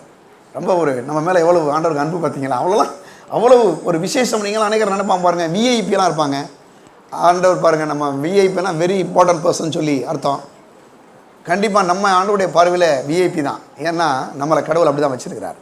பாருங்கள், வந்து அந்த 19ஆம் அதிகாரத்தில் நான் பார்க்கும்போது அவனை கீழே இறங்கி வர சொல்கிறார். வந்த உடனே பாருங்கள் என்ன நடக்குதுன்னா, அதில் ஒரு வசனத்தை பாருங்கள், நான் வாசிக்கிறேன். 7ஆம் வசனத்தில், அதை கண்ட யாவரும் இவர் பாவியான மனுஷனிடத்திலே தங்கும்படி போனார் என்று முறுமுறுத்தார்கள். இவன் வந்து ரொம்ப பாவி, இவன் ரொம்ப மோசமான ஆள், இவன் வீட்டில் போய் இவர் போய் தங்கலாமா அப்படின்ற மாதிரி சிலர் வந்து ஒரு மாதிரி ஒரு கிரிட்டிசேஷன் பண்ணுறாங்க, ஒரு மாதிரி முறுமுறுக்கிறாங்க. சில நேரங்களில் பாருங்கள், மக்கள் வந்து பொதுவாக மக்களை பார்த்தோன்னா இந்த மாதிரிலாம் சர்ச்சுக்கு போதாக்கும், இவங்கெல்லாம் சர்ச்சுக்கு போகிறாங்களாக்கும் அப்படின்ற மாதிரி பேசுவாங்க. ஆனால் நான் சொல்கிறேங்க, இந்த அடிப்படையில் கடவுள் வந்து ஒருபோது நம்மளை பார்க்கறது இல்லை. நான் சொல்கிறேன், அவர் இந்த உலக மனுஷர்கள் நம்மளை வந்து என்ன மாதிரி சொன்னாலும் தேவன் நம்மளை நேசிக்கிறார். சகைவை ரொம்ப தவறாக அநேகர் பேசியிருப்பாங்க, ஆனாலும் ஆண்டவர் வந்து என்ன பண்ணுறாரு, அந்த சகைவை கூப்பிட்டு சொல்கிறாரு. பாருங்கள், சகையும் நின்று கர்த்தரை நோக்கி சொல்கிறான் பாருங்கள், என் ஆசியை பாதி ஏழையில் கொடுக்கிறேன், ஒரு இடத்தில் ஏதாயிலும் அநியாயமாய் வாங்கி உண்டானால் நாளத்தினாக திரும்ப செலுத்துகிறேன் என்றான். இயேசு அவனை நோக்கி, இன்றைக்கு இந்த வீட்டுக்கு ரட்சிப்பு வந்தது இவனும் ஆபிரகாமின் குமாரனாக இருக்கிறான், இழந்து போனதை தேடவும் ரட்சிக்கவுமே மனுஷகுமாரன் வந்திருக்கிறார் என்று சொல்கிறார். பாருங்கள் என்ன சொல்கிறாரு அப்படின்னா, இவன் வந்து பாருங்கள் ஒரு மாதிரி ரொம்ப ஒரு பாவத்தை குறித்த ஒரு பெரிய பயங்கரமான அவனுக்குள்ளே ஒரு ஒரு டார்ச்சர், ஒரு மாதிரி தாங்க முடியல, இந்த மாதிரி பாவம் பண்ணிட்டோமே, இந்த மாதிரி இப்படி பண்ணிட்டோமே அப்படி பண்ண அவன் யோசிக்கிறான். நைட்டில் சில நேரம் அவனுக்கு தூக்கம் வரல. அதான் இயேசுவை சந்திக்க முடி போகிறான். கடைசி என்னாச்சுன்னா, அங்கே போன போது ஆண்டவர் சொல்கிறாரு, உன் வீட்டுக்கு நான் தங்க வரேன்றாரு. இவன் முதல்ல இவனவே மதிக்க மாட்டாங்க, ஆனால் இவன் வீட்டுக்கு தங்குறதுக்காக இயேசு வரேன்னு சொல்கிறாரு. கடைசி பாருங்க போனார். போகும்போதே அவன் சொல்கிறான், ஆண்டவரே நான் வந்து பாதியை ஏழை கொடுத்துட்றேன். இன்னைக்கு எத்தனை பணக்காரங்க அப்படி சொல்ல முடியும்? இயேசு வந்த உடனேயே அவன் சொல்கிறான், என் ஆசியை பாதியை ஏழைகளுக்கு நான் கொடுக்குறேன், சொத்தில் பாதியை கொடுத்துறேன்றான். யார்கிட்டையாவது நான் ஒருத்தர்கிட்ட வந்து அநியாயமாய் ஒருத்தர்கிட்ட வந்து நான் ஒரு 1000 ரூபாய் வாங்கினேன்னா அது 4000 ரூபாயாக நான் திரும்ப செலுத்துறேன் அப்படின்னு பேசுகிறான். அந்த மாதிரி ஒரு மாற்றம் பாருங்கள் ஆண்டவராக இயேசு வந்த உடனே அவனுக்குள்ளே வந்துருச்சு. இன்றைக்கும் கூட நான் சொல்கிறேன் அருமையான சகோதர சகோதரியில், இந்த காலை வேளையில் உங்கள் வாழ்க்கையில் கூட இப்படிப்பட்ட பாவத்தை குறித்து, சில தவறுகளை குறித்து, ஒருவேளை வாலிப சகோதர சகோதரிகள் கூட நான் இதை பண்ணிட்டேன் அதை பண்ணிட்டேன் என் வாழ்க்கையில் நிம்மதியில் அப்படின்னு யாராவது யோசிப்பீங்கன்னா, கண்டிப்பாக நான் சொல்கிறேன் உங்கள் வாழ்க்கையிலே ஒரு பெரிய மாற்றத்தை ஆண்டவராக இயேசு கொடுக்க முடியும். ஒரு முறை சிங்கப்பூர் தேசத்தில் வந்து ஒரு வாலிபன் ஒரு நாள் நைட்டு 12 மணிக்கு பாருங்கள் வந்து ரயில்வே ரோட்டுக்கு முன்னால் நின்றுருந்தானா, அந்த ரயில் தண்டவாளத்துக்கு முன்னால் நிற்கும்போது அப்படியே ஒரு அப்போ தான் அந்த பாஸ்டருக்கு ஒரு பெரிய பிரச்சனை என்னென்னா, ஆண்டவர் சொல்லிட்டான்னா அதில் செஞ்சு அவன் நிற்கிறதா பிடிவாதமாக நிற்கிற வேலை ஆயிரும். என்ன பண்ணுறது? அப்படி தான் கடவுளுமே நடத்துகிறாரு. உடனே இந்த பாஸ் சொன்னாராம், அப்போ தான் ஒரு பெரிய மீட்டிங் முடிச்சுட்டு வந்தாராம். முடிச்சுட்டு வந்தோடனே அவர் சொன்னாராம், ஆண்டவரே I am very so tired அப்படின்னாராம். அவர் சொன்னாராம், இல்லை நீ என்ன டயர்டாக இருந்தாலும் சரி, நீ அங்கே அந்த ஸ்டேஷனுக்கு போகணும், அங்கே போ அப்படின்னாராம். இவர் அவர் காரை எடுத்துகிட்டு பாருங்கள் அந்த ஸ்டேஷனுக்கு போனாராம். அங்கே போனால் ஒரு வாலிபன் நைட்டு 12 மணிக்கு அந்த ரயில் வருமா பாருங்கள், அந்த ரயிலில் போய் விழுந்து சாகலான்னு சொல்லி போய் நின்றுட்டு இருந்தானா. நிற்கும்போது பாருங்கள், இவன் போய் விழுக போகிற நேரத்தில் இவர் பக்கத்தில் போய் சொன்னாராம், அவனை கூப்பிட்டு அப்படியே இழுத்து நிப்பாட்டினாராம். எதுக்கு தற்கொலை பண்ண போகிற அப்படின்னு கேட்டாராம். அந்த பையன் சொன்னானா பாருங்கள், அந்த மாதிரி நான் வந்து ஒரு பெண்ணை வந்து நேசித்தேன், திடீர்னு சொல்லி அவள் என்னை விட்டுட்டு போய் இன்னொரு ஆளை திருமணம் பண்ணிக்கிட்டா, இப்போயே சாகலான்னு சொல்லி ஒரு பிளான் பண்ணுறேன் அப்படின்னானா அந்த பையன். உடனே இந்த பிரசங்கர் சொன்னாராம், அதாவது உலகத்தில் வந்து பாருங்கள், மனுஷர்கள் வந்து எந்த நேரத்துலையும் எல்லா நேரங்களையும் அவங்க நேசிப்பாங்கன்னு நம்ம சொல்ல முடியாது இல்லையா? மனுஷருடைய அன்பெல்லாம் வந்து ஒரு குறைவானது தான், ஒரு லிமிட்டு தான். ஆனால் கடவுளுடைய அன்பு ரொம்ப பெருசு. அவர் சொன்னாராம், சரிப்பா அந்த பொண்ணு போனேன்னா அவனை கடவுள் வேறு பொண்ணு வச்சுருப்பாருன்னாரான். நீ சொன்னானா, இல்லையே உயிரவே கொடுத்து நேசித்தேன் அப்படின்னா அவன் அப்படி நேசித்தேன் அப்படின்னா. அப்போ உடனே அவர் சொன்னாராம், உயிரே கொடுத்து நேசித்தானே ஆண்களும் பெண்களும் அந்த உனக்காக உயிரை கொடுப்பேன்னு சொல்லலாம், ஆண்கள் சொல்லலாம், பெண்கள் சொல்லலாம், ஆனால் உனக்காக உயிரே கொடுத்தவர் இருக்கார் அப்படின்னாராம். அப்படி கொஞ்ச நேரம் ஷாக் ஆகிட்டானா அவன். சொன்னேன், யார் அவர்? இயேசுவை பற்றி சொன்னாராம். இயேசு தான் அந்த உலகத்தில் வந்து பிறந்து உனக்காக சிலுவையில் அடிக்கப்பட்டு ரத்தத்தை சிந்தி மரித்து உயிரோடு இருந்து இன்றைக்கும் ஜீவிக்கிறார், உன்னை நேசிக்கிறார், உனக்கு நல்ல ஒரு வாழ்வு கொடுக்குறார் அப்படின்னாராம். அவனால் நம்பவே முடியல பாருங்கள். உடனே அவருடைய காரில் ஏற்றிட்டு போய் வீட்டுக்கு கூட்டு போய் அவனுக்கு நல்லா சாப்பாடு முடிச்சிங்க, இன்றைக்கி தூங்கு அப்படின்னாராம். தூங்குன்னு சொல்லிட்டு பாருங்கள், அவனுக்கு வந்து அவனோட பேசினாரான், ஆண்டவரை நீ அனுப்பினார், நீ ஆண்டவரை ஏற்றுக்க, உனக்கு நீ நல்லா இருப்ப. ஒரு இன்ஜினியர் பாருங்கள், சில நேரங்களில் படிச்சிருக்கிறான் பாருங்கள், டக்குன்னு ஒரு தவறான முடிவுக்கு போயிடுறான். உடனே பாருங்கள் வந்து அந்த அந்த பையன் வந்து பாருங்கள், நீ அடுத்த வாரம் சர்ச்சுக்கு வா அப்படின்னோடனே முதல் நாளாக வந்து உட்காந்துருக்கானா. ஏன்னா பாருங்கள், போனோன்னே கடவுள் பாருங்கள் அவனை நேசித்து அது மேலே அன்பு கூர்ந்து அவர் சொல்கிறார், அந்த பிரசங்கியார் எழுதுகிறாரு, இன்றைக்கி அவனுக்கு ஒரு நல்ல திருமணமாகி ரொம்ப நல்லா இருக்கிறான். ஏன்னா அன்றைக்கி சாக வேண்டிய ஒரு மனுஷனை, எங்கேயோ ஒரு ரயில்வே ஸ்டேஷனில் இருக்கிற மனுஷனை ஒரு பிரசங்கியார்கிட்ட சொல்லி நீ போய் அவனுக்காக போய் நைட்டு ஒரு மணிக்கு எந்திரிக்க சொன்னால் எப்படி இருக்கும்? நான் சொல்கிறேன், இன்றைக்கும் கூட அருமையான சகோதர சகோதரிகள் நீங்கள் வந்து அநேகர் புதுசாக வந்திருப்பீங்க, சில வாலிப சகோதர சகோதரி கூட அப்படி வந்திருப்பீங்க. ஒருவேளை நான் சொல்லுகிற மாதிரி ஒரு பிரச்சனை உங்கள் வாழ்க்கையில் கூட வந்திருக்கலாம். ஆனாலும் தேவன் வந்து உங்களை ஒவ்வொருவரையும் நேசிக்கிறார். ஒருவேளை உங்களுடைய வாழ்க்கையில் கூட இப்படிப்பட்ட சில பிரச்சனைகள் இருக்கலாம், ஒருவேளை இந்த மாதிரி பாவத்தை குறித்து சில உணர்வுகள் இருக்கலாம். ஆனால் ஆண்டவராய் இயேசு உங்கள் ஒவ்வொருவரையும் நேசிக்கிறார். நீங்கள் செய்ய வேண்டிய ஒரே ஒரு காரியம், தாவீதின் ஊரிலே பிறந்த இயேசு, ஆண்டவரே என்னுடைய வாழ்க்கையிலே நீர் பிறக்க வேண்டும், எனக்குள்ள வார ஆண்டவரே அப்படி நீங்கள் ஒரு வார்த்தை சொன்னால் போதும். அவர் உங்கள் வாழ்க்கையில் வந்து உங்களை ஆசீர்வதிக்கிற தேவனாக இருக்கிறார். உங்களுக்கு அவர் மறுவாழ்வை அவர் கொடுக்குற தெய்வமாக இருக்கிறார். அங்கே சொல்ல பாருங்கள் வந்து அந்த சகை போகிறான், அந்த வீட்டுக்கு மிகுந்த சந்தோஷத்தை உண்டாயிற்று. இன்றைக்கும் கூட ஆண்டவராக இயேசு உங்களை ஒவ்வொருவரையும் நேசிக்கிறார். நீங்கள் ஆண்டவர்கிட்ட வந்து இந்த ஆண்டவரை ஏற்றுக்கொண்டு நீங்கள் போகும்போது உங்களுக்கும் உங்களுடைய குடும்பத்துக்கும் உங்களுடைய வீட்டாருக்கும் ஒரு மிகுந்த சந்தோஷத்தை ஆண்டவராக இயேசு கொடுக்க வல்லவராக இருக்கிறார். பாவத்திலிருந்து ஆண்டவராக இயேசு அவர் நம்மளை விடுவிக்கிற தேவனாக இருக்கிறார். இதை குறித்து யோவான் சுவிசேஷம் 4ஆம் அதிகாரம் 42ஆம் வசனம் சொல்கிறது. அவர் உலக இரட்சகர் என்றே வேதம் சொல்லுது. எடுப்போம் 42ஆம் வசனம். அந்த ஸ்திரியை நோக்கி, உன் சொல்லி நிமித்தம் அல்ல, அவருடைய உபதேசத்தை நாங்கள் கேட்டு அவர் மெய்யாகவே கிறிஸ்துவாயி உலக இரட்சகர் என்று அறிந்து விசுவாசிக்கிறோம் என்றார்கள். அவர் சொல்கிறாங்க, அவர் மெய்யாகவே யாருன்னா உலக இரட்சகர். இந்த உலகத்தில் இருக்கிற ஒவ்வொரு மனுஷனுக்கும் இவர் தேவை. பாருங்கள், இவர் ஒவ்வொருவருக்கும் தேவை. ஒவ்வொரு மனுஷன் இந்த உலகத்தில் மனுஷனாக பிறந்த ஒவ்வொருவருக்கும் இயேசு தேவை. அதனால தான் பாருங்கள் சொல்கிறார், இவரை குறித்து பாருங்கள் உலக இரட்சகர் என்று வேதம் சொல்லுது. உலகத்தில் இருக்கிற ஒவ்வொரு மனுஷனுக்காகவும் இந்த உலகத்தில் வந்து அவர் பிறந்தார்.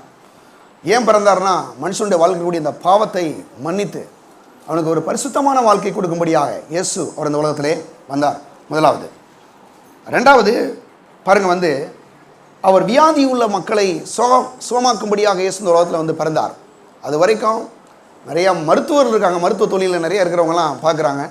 வியாதியை பற்றி நமக்கு தெரியாது, ஆனால் வியாதியை சுகமாக்குவரை பற்றி நமக்கு தெரியும் இல்லையா? அப்போ இயேசு சொல்கிறார் பாருங்கள், என்னென்னா நம்மளை அவர் சுகமாக்கக்கூடிய தெய்வமாக இந்த உலகத்தில். ஒருவேளை இந்த கிறிஸ்மஸ் அன்னைக்கு அநேகருக்கு ஏதாவது சில தீராத வியாதிகள் உங்களுடைய வாழ்க்கையில் இருக்கலாம். கண்டிப்பாக இயேசு உங்களை சுகமாக்கக்கூடிய தேவனாக இருக்கிறார். ஏன்னா வேதம் சொல்லுது பாருங்கள், மார்க்கு சுவிசேஷம் 1ஆம் அதிகாரத்தில் 34ஆம் வசனம் சொல்லுது. மார்க்கு சுவிசேஷம் சீக்கிரம் எடுங்க, அதை சில விஷயங்கள் பார்த்து முடிச்சிடலாம். மார்க்கு சுவிசேஷம் 1ஆம் அதிகாரம் 31ஆம் வசனத்துக்கு நம்ம போகலாம். மார்க் 34 பாருங்கள். மார்க்கு சுவிசேஷம் 31ஆம் அதிகாரம் 34ஆம் வசனத்தில் அங்கே சொல்லும்போது, பலவிதமான வியாதிஸ்தலர்களையும் உபத்திரவப்பட்டிருந்த அநேகரையும் அவர் சுஸ்தமாக்கி அநேகம் பிசாசுகளை துரத்தி விட்டார். அந்த பிசாசுகள் தம்மை அறிந்திருந்தபடியால் அவைகள் பேசுகிறதுக்கு அவர் இடம் கொடுக்கவில்லை. சொல்கிறாரு, பலவிதமான வியாதிகளினாலும் உபத்திரவத்திலும் உபத்திரப்பட்டிருந்த அநேகரை அவர் சுஸ்தமாக்கினார். நிறையா வியாதிகள மக்கள் வந்தாங்க, எல்லாரையுமே சுகமாக்கிட்டார். எந்த டாக்டர்ஸால் இது முடியாது, எந்த டாக்டர்ஸாலையும் முடியாது. அன்றைக்கு ஒருத்தர் சொன்னார், சுகமாக்க முடியாத அளவுக்கு ஒரு பெரிய வியாதி, ஒரு பயங்கரமான வியாதி, பிளட்டில் ஏதோ பிரச்சனை. அந்த அதாவது இப்போ நம்ம எல்லாருக்குமே ஒரு வியாதி வந்துச்சுன்னா எதிர்ப்பு சக்தி கொடுக்கக்கூடிய நிறைய வந்து அணுக்கள் உள்ளே இருக்குது. அவர் சொல்கிறாரு, அந்த அணுக்களே ஆப்போசிட் ஆயிடுச்சுன்றார். மருந்தே கண்டுபிடிக்க முடியல நம்ம ப்ராப்ளத்துக்கு, என்ன செய்கிறேன்னே தெரியலன்றார். நான் சொன்னேன், பயப்படாதீங்க, கண்டிப்பாக ஆண்டவராக இயேசு உங்களை சுகமாக்குவார். அநேக நேரங்களில் பாருங்கள், இப்படிப்பட்ட சில பிரச்சனைகள் வருது, ஆனால் ஆண்டவராக இயேசு அற்புதமாக சுகமாக்குகிறார். எல்லா வியாதி உள்ள மக்களையும் அங்கே கொண்டு வந்த சுகமாக்கப்பட்டார்கள். பாருங்கள், இதை பற்றி லூக்கா சுவிசேஷம் 13ஆம் அதிகாரம் 10ஆம் வசனத்திலிருந்து 13ஆம் வசனம் வரைக்கும் ஒரு சம்பவம் நடக்குது. அதை மட்டும் வாசிக்கிறேன், சின்னதாக வாசிட்டு போயிடலாம். பாருங்கள், லூக்கா சுவிசேஷம் 13ஆம் அதிகாரத்தில் அங்கே வந்து சொல்லப்பட்டிருக்கு. 10ஆம் வசனத்திலிருந்து 13ஆம் வசனம் வரைக்கும். ஒரு ஓய்வு நாளிலே அவர் ஜெபாலயத்தில் போதகம் பண்ணி கொண்டிருந்தார். அப்பொழுது 18 வருஷமாய் பலவீனப்படுத்தும் ஆவியை கொண்ட ஒரு ஸ்திரீ அங்கே இருந்தாள். அவள் எவ்வளவு நிமிரக்கூடாத கூனியாக இருந்தால் இயேசு அவளை கண்டு தம்மிடத்தில் அழைத்து, ஸ்திரீயே, உன் பலவீனத்தினின்று விடுதலையாக்கப்பட்டாய் என்று சொல்லி அவள் மேல் தமது கைகளை வைத்தார். உடனே அவள் நிமிர்ந்து தேவனை மகிமைப்படுத்தினாள். நல்ல கவனிச்சுங்க பாருங்கள், 18 வருஷமாய் ஒரு கூனி. நீங்கள் கொஞ்ச நேரம் அந்த தலையை அப்படி கீழே குனிஞ்சு பார்த்தீங்கன்னா அப்படியே தலையை சுத்தமாயிடும். 18 வருஷமாக வந்து ஒரு அம்மா அப்படி கீழே குனிஞ்சிக்கிட்டே வர்றாங்க. அந்த அம்மாவுக்கு எந்த சுகமே கிடைக்கல. ஆனால் பாருங்கள், ஆண்டவராக இயேசுவை அங்கே வராரு, அந்த ஆலயத்துக்கு வராரு. வந்த உடனே பாருங்கள், அங்கே சொல்கிறார் பாருங்கள், அந்த வசனம் சொல்லுது 10ஆம் வசனத்தில் 13:10 11 கூட வாசிக்கலாம். 18 வருஷமாய் பலவீனப்படுத்தும் ஆவியை கொண்ட ஒரு ஸ்திரீ அங்கே இருந்தாள். அவள் எவ்வளவு நிமிரக்கூட கூனியாக இருந்தாள். ஒரு பிசாசுடைய ஆவி அவள் அப்படியே கூனியாக்கிருச்சு. இப்படி சில நேரங்களில் பாருங்கள், இந்த பிசாசு என்ன பண்ணுதுன்னா சில மனுஷர்களை வந்து பிடிச்சி அவங்கள அப்படியே ஒரு மாதிரி வியாதிகளை கொடுத்து, ஒரு மாதிரி வியாதி சின்னது தாங்க, வியாதி சின்னது, ஆனால் வியாதியை குறித்து சிந்தனையை உண்டாக்கி உங்களை குழப்பது பார்த்தீங்களா, அதுதான் பிசாசுடைய ஆவியை. சரியா? அந்த மாதிரி பிசாசு வந்து பண்ணுது. உடனே இந்த கூனியை வந்து என்ன பண்ணுறார், 18 வருஷமாக இந்த பிரச்சனை. ஆண்டவராக இயேசு அங்கே வந்தார். வந்த உடனே அந்த அம்மா மேலே கையை வச்சார். பாருங்க, அவள் மேல் தமது கைகளை வைத்தார். உடனே அவள் நிமிர்ந்து தேவனை மகிமைப்படுத்தினாள். உடனே சோமாயிட்டான். இன்றைக்கி ஆண்டவராக இயேசு ஒரு வேளை பாருங்கள், அவர் மனுஷிக சரீரத்தில் இல்லை. இன்றைக்கும் கூட உங்கள் வாழ்க்கையில் கூட அப்படிப்பட்ட சில பிரச்சனை இருக்குமானால், வியாதியிலிருந்து அற்புதமாக ஆண்டவராக இயேசு சுகத்தை கொடுக்குற தெய்வமாக இந்த உலகத்தில் வந்தார். அவருடைய ரெண்டாவது காரியம், முதல் காரியம் பாவத்தில் இருக்கிற மக்களை மீட்கும்படியாக ஆண்டவராக இயேசு உலகத்தில் பிறந்தார். ரெண்டாவது, வியாதியில் இருக்கக்கூடிய மக்களை அவர் அதாவது அது வியாதியிலிருந்து விடுதலை கொடுக்கும்படியாக இயேசு உலகத்தில் வந்தார். மூன்றாவது, அவர் சமானத்தை கொடுக்கும்படியாக வந்தார். வேதம் சொல்லுது, நாம் ஏற்கனவே வாசம் பாருங்கள், லூக்கா சுவிசேஷம் 2:14 வசனத்தில் பாருங்கள் எல்லாம் அங்கே ஒரு பெரிய லூக்கா 2ல் உன்னதத்தில் இருக்கிற தேவனுக்கு மகிமையும் பூமியிலே சமானமும் மனுஷர் மேல் பிரியமும் உண்டாகுதான்னு சொல்லி 2:14 வாசிக்கிறோம். ஒரு பெரிய சமானம் பாருங்கள் அங்கே உண்டாகுது. அது மட்டும் இல்லாமல் பாருங்கள், யோவான் சுவிசேஷம் 14:27 சொல்லப்பட்டிருக்கு, இதோ சமானத்தை வைத்து விட்டு போகிறேன், இந்த உலகம் கொடுக்குற பிரகாரம் அல்ல, என்னுடைய தேவ சமானத்தை நான் உனக்கு கொடுக்கிறேன் என்று சொல்கிறத பார்க்குறோம். அப்படி ஒரு பெரிய தேவ சமானத்தை ஆண்டவராக இயேசுவை கொடுக்கிறார். பாருங்கள், ஏசாயா 9:6 சொல்லுது. பாருங்கள் என்ன சொல்லப்பட்டிருக்குன்னா, நமக்கு ஒரு பாலகன் பிறந்தார், நமக்கு ஒரு குமாரன் கொடுக்கப்பட்டார், கர்த்தத்துவம் அவர் தோளின் மேல் இருக்கும் சொல்லின்னு சொல்கிறார். கடைசியாக சொல்கிறாரு, அவர் பேர் என்ன பேருனா சமான பிரபு அப்படின்றாரு. அவர் யாருன்னா சமான பிரபு. உங்களுக்கு தெரியும், பிரபுனாவே ஓரளவு கையில் காசு இருந்தாலும் தான் பிரபுன்னு சொல்லுவாங்க. பணக்காரங்கன்னா யார் அப்படி தான் சொல்லுவாங்க இல்லையா? இவர் யாருன்னா சமான பிரபு. ஒரு நாள் பாருங்கள், ஒரு சர்க்கஸில் வேலை செய்யக்கூடிய ஒரு பப்புன்னு ஒருத்தன், ஒரு கோமாளி ஒரு ஆள் இருந்தாராம். அந்த ஆளுக்கு நிறைய ப்ராப்ளம், ஒரு மாதிரி பயங்கரமான ஒரு சமானம் இல்லை, சரியாக தூங்க முடியல, ஒரு மாதிரி நிம்மதியே இல்லாமல் அப்படியே நைட்டு பூரா உளத்திட்டே இருந்தாராம் அந்த ஆள். உடனே இவர் என்ன பண்ணார் பாருங்கள், பக்கத்தில் ஒரு மனநல டாக்டர்கிட்ட போனாராம். அங்கே போனப்போ சைக்காட்டிக் டாக்டர்கிட்ட போய் இந்த மாதிரி சொன்னாராம், சார் எனக்கு நைட்லாம் தூக்கம் வர மாட்டேது சார், ஏதாவது ஒரு ட்ரீட்மெண்ட் பண்ணுங்கள் அப்படின்னு சொன்னாராம். அவர் உடனே சொன்னாராம், இந்த டேப்லெட்ஸ்லாம் போடுங்க, போட்டுட்டு நம்ம ஊரில் ஒரு புது சர்க்கஸ் வந்திருக்குது, அந்த சர்க்கஸ்க்கு நீங்கள் போங்க, அங்கே ஒரு பப்புன்னு ஒரு கோமாளி ஒருத்தர் இருக்கிறாரு, அவர் எல்லாரையும் நல்லா சிரிக்க வைக்கிறார், நீங்கள் போனீங்கன்னா கொஞ்சம் நிம்மதியாக இருந்துடலாம்னாராம். இவர் சொன்னாராம், அந்த கோமாளியே நான் தான் சார் அப்படின்னாராம். ஏன்னா எல்லாரையும் நான் சிரிக்க வைக்கிறேன், ஆனால் என்னுடைய தனிப்பட்ட வாழ்க்கை நிறைய பிரச்சனை, ஒரு சமானமே கிடையாது, நிம்மதியே இல்லை அப்படின்னாராம். அதுக்கு நான் சொல்கிறேன், அதுக்கான ஒரு வழி யாருன்னா ஆண்டவராக இயேசு ஒருவர் தான் அந்த நிம்மதியை கொடுக்குற தேவன். எங்கே பார்த்தாலும் ஒரு சில போர்டுகள் போட்டிருப்பாங்க நம்ம ஆளுங்க, எங்கே நிம்மதி அப்படின்னு. ஒரு சினிமாக்காரர் கூட அப்படி தான் பாட்டு எழுதினார், எங்கே நிம்மதின்னு சொல்லி. நான் சொல்கிறேன், இயேசுக்குள்ளே தான் நிம்மதி. இயேசு தான் அந்த நிம்மதியை கொடுக்குற தெய்வம். வேதம் சொல்லுது, இதோ சமானத்தை வைத்து விட்டு போகிறேன், இந்த உலகம் கொடுக்குற பிரகாரம் அல்ல, என்னுடைய தேவ சமானத்தை உனக்கு கொடுக்குறேன். தேவ சமானத்தை ஆண்டவராக இயேசு கொடுக்குற தேவனாக அவர் இருக்கிறார். வேதம் சொல்லுது பாருங்கள், பாருங்கள் ஏசாயா அந்த ஒரு வசனம் வாசிப்போம். ஏசாயா 9ஆம் அதிகாரம், சீக்கிரம் எடுங்க. ஏசாயா 9ஆம் அதிகாரத்தில் அங்கே பாருங்கள் வாசிக்கிறேன். ஏசாயா 9ஆம் அதிகாரம் 6ஆம் வசனம், நமக்கு ஒரு பாலகன் பிறந்தார், நமக்கு ஒரு குமாரன் கொடுக்கப்பட்டார், கர்த்தத்துவம் அவர் தோளின் மேல் இருக்கும், அவர் நாமம் அதிசயமான ஒரு ஆலோசனை கர்த்தர், வல்லமையுள்ள தேவன், நித்திய பிதா, சமான பிரபு எனப்படுமாம். அவர் யாருன்னா சமான பிரபு. உலகத்தில் இருக்க எந்த மனுஷனுக்கும் சமானத்தை அவரால் கொடுக்க முடியும். எல்லா மனுஷனுக்கும், எந்த நிலையில் இருக்கக்கூடிய மனுஷர்களுக்கும் ஆண்டவராக இயேசுவால் என்ன பண்ண முடியும், சமானத்தை கொடுக்க முடியும். ஏன்னா பாருங்கள், ஆண்டவராக இயேசு அதற்காகத்தான் அந்த உலகத்திலே பிறந்தார். அதனால தான் உலகத்தில் இருக்க தேவனுக்கு மகிமையும் பூமியிலே சமானமும் மனுஷர் மேலே பிரியமும் உண்டாவதாகன்னு சொன்னதுக்கு என்ன காரணம்னா, எல்லா மனுஷருக்கும் அவரால் சமானத்தை கொடுக்க முடியும். பார்க்கலாம். நான்காவதாக, தருத்திரத்திலிருந்து அவர் மீட்கும்படியாகவே ஆண்டவராக இயேசு உலகத்தில் பிறந்தார். என்ன இன்னைக்கு பாருங்கள், தரித்திரம் இருக்கிறதுலே பாருங்கள் நிறைய பெரும் பிரச்சனை. இதுனா அந்த தருத்திரம் பெரும் பிரச்சனை. கையில் காசு இருந்தாவது சில நேரங்களில் ஊசி கீசி போட்டால் சரி பண்ணிக்கலாம், வியாதி இருந்தால். ஆனால் பணப்பிரச்சனை பெரிய பிரச்சனை இல்லையா? பார்த்தீங்கன்னா தரித்திரன்றது ஒரு மகா பெரிய ஒரு கொடூரம் பாருங்கள், பிசாசு. அது ஒரு பிசாசு. சில நேரங்களில் பாருங்கள், பணம் இல்லைன்னா மக்கள் கடனை வாங்கிட்டு நிறையா சில நேரங்களில் தற்கொலைகள்லாம் நடக்குது. ஃபைனான்ஷியல் ப்ராப்ளம் பெரும் பிரச்சனை. ஆனால் வேதம் சொல்லுது பாருங்கள், அதை பற்றி நான் வாசிக்கிறேன். பணன்றது கண்டிப்பாக எல்லாருக்கும் தேவை, அவசியம். ஆனால் வேதம் சொல்லுது, கர்த்தருடைய ஆசீர்வாதமே ஐஸ்வரியத்தை தரும், அதனோட வேதனையை கூட்டார். கடவுள் ஆண்டவருடைய ஆசீர்வாதம் மட்டும் இருந்துச்சுன்னா பணத்தை கடவுள் தாராளமாக கொடுப்பாரு. அது மட்டும் இல்லாமல் உங்களுடைய பணத்தை வரவிடாதபடி தடை செய்யக்கூடிய எல்லா காரியங்களையும் அவர் நீக்கி போடுவார். அது மட்டும் இல்லாமல் உங்களுடைய பணத்தை நீங்கள் சம்பாதிக்கக்கூடிய உங்களுடைய கையின் பிரயாசங்களை நீங்கள் சாப்பிட முடியும். அநேகர் பாருங்கள் என்ன பாருங்கள், நல்லா சம்பாதிப்பாங்க, சம்பாதிச்சு கொண்டு போய் என்ன பண்ணிடுவாங்கன்னா நிறையா வட்டி கொடுத்துருவாங்க, வட்டியாக கட்டிகிட்டு இருப்பாங்க. சிலர்லாம் இருக்கிறாங்க, சம்பாதிச்சு கொண்டு போய் நிறையா டாக்டர்கிட்ட போய் கொடுத்துருவாங்க, அந்த மாதிரி போயிடுவாங்க. அப்படி அந்த தரித்திரமே ஒரு பெரிய மோசமான ஒரு காரியம். அந்த மாதிரி அது ஒரு சாபம் பாருங்கள். அப்படிப்பட்ட அந்த தரித்திரத்திலிருந்து ஆண்டவராகிய இயேசு நம்மளை விடுவிக்கிறார்.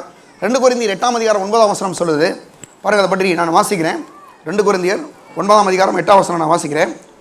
8ஆம் அதிகாரம் 9ஆம் வசனம். நம்முடைய கர்த்தராகிய இயேசு கிறிஸ்துவின் கிருபையை அறிந்திருக்கிறீர்களே, அவர் ஐஸ்வர்யமுள்ளவராக இருந்தும் நீங்கள் அவருடைய தரித்திரத்தினாலே ஐஸ்வர்யவான்களாகும்படிக்கு உங்கள் நிமித்தம் தரித்திரர் ஆனாரே. பாருங்க, இங்க சொல்றாரு, என்ன சொல்றாருன்னா, அவர் ஐஸ்வர்யமுள்ளவராக இருந்தும் அவர் நாம் ஐஸ்வர்யமுள்ளபடி நமக்காக சிலுவையிலே தரித்திரர் ஆனாரே. அப்போ இன்னைக்கு இந்த காலை வேளையில கூட அநேகருக்கு சில கடன் பிரச்சனைகள், பணப்பிரச்சனைகள், ஏதோ உங்களுக்கு சில காரியங்கள் இருக்கலாம். அவையிலிருந்து உங்களை விடுதலையாக்கி உங்களை இந்த ஊரில் ஒரு ஐஸ்வர்யவனாய் கண்டிப்பாகவே மாற்ற முடியும். இயேசுவாலே அவராலே மாற்ற முடியும். பாருங்க, இதை பற்றி பிலிப்பியர் சொல்கிறார் 4:19, என் தேவன் தம்முடைய மகிமையின் ஐஸ்வர்யத்தின்படி கிறிஸ்து இயேசுக்குள் உங்களுக்கு குறையலாம், அவர் மகிமையை நிறைவாக்குவார். இப்பொழுதே நிறைவாக்குற தேவனாக அவர் இருக்கிறார் என்பதை பார்க்க முடியும்.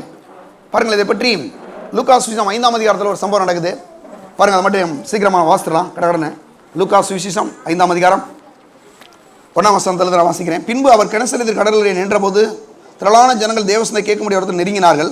அப்பொழுது கடற்கரையில் நின்ற 2 படகுகளை கண்டார். மீன்பிடிக்கிற அவைகளை விட்டு இறங்கி வலையில் அலசி கொண்டிருந்தார்கள்.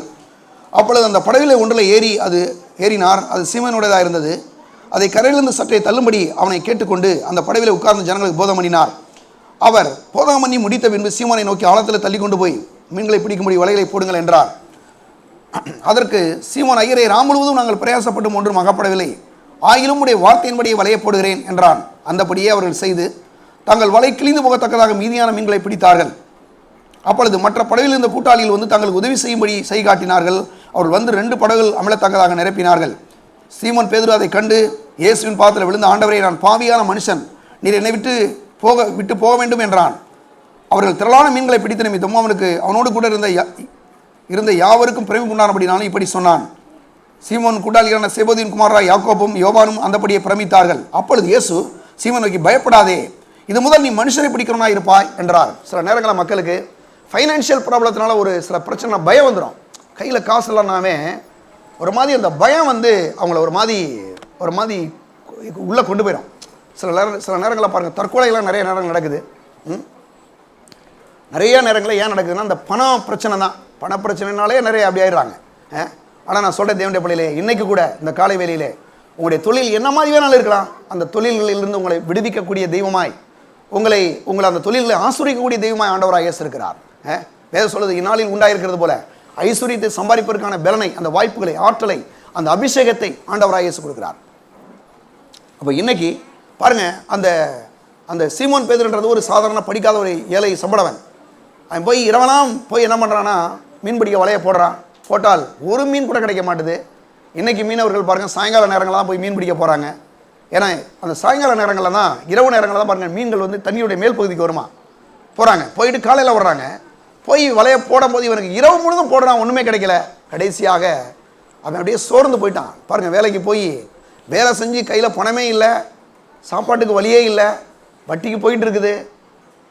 பிள்ளைகளுக்கு, மனைவிக்கு ஒரு நல்ல துணி வாங்கி கொடுக்க முடியலன்னா கண்டிப்பாக சொல்கிறேன், அது எவ்வளவு ஒரு பெரிய வேதனையான ஒரு காரியமாக இருக்கும். நான் சொல்கிற அருமையானவர்களே, தரித்திரம் ஒரு பிசாசுடைய ஒரு பெரிய சக்திங்க.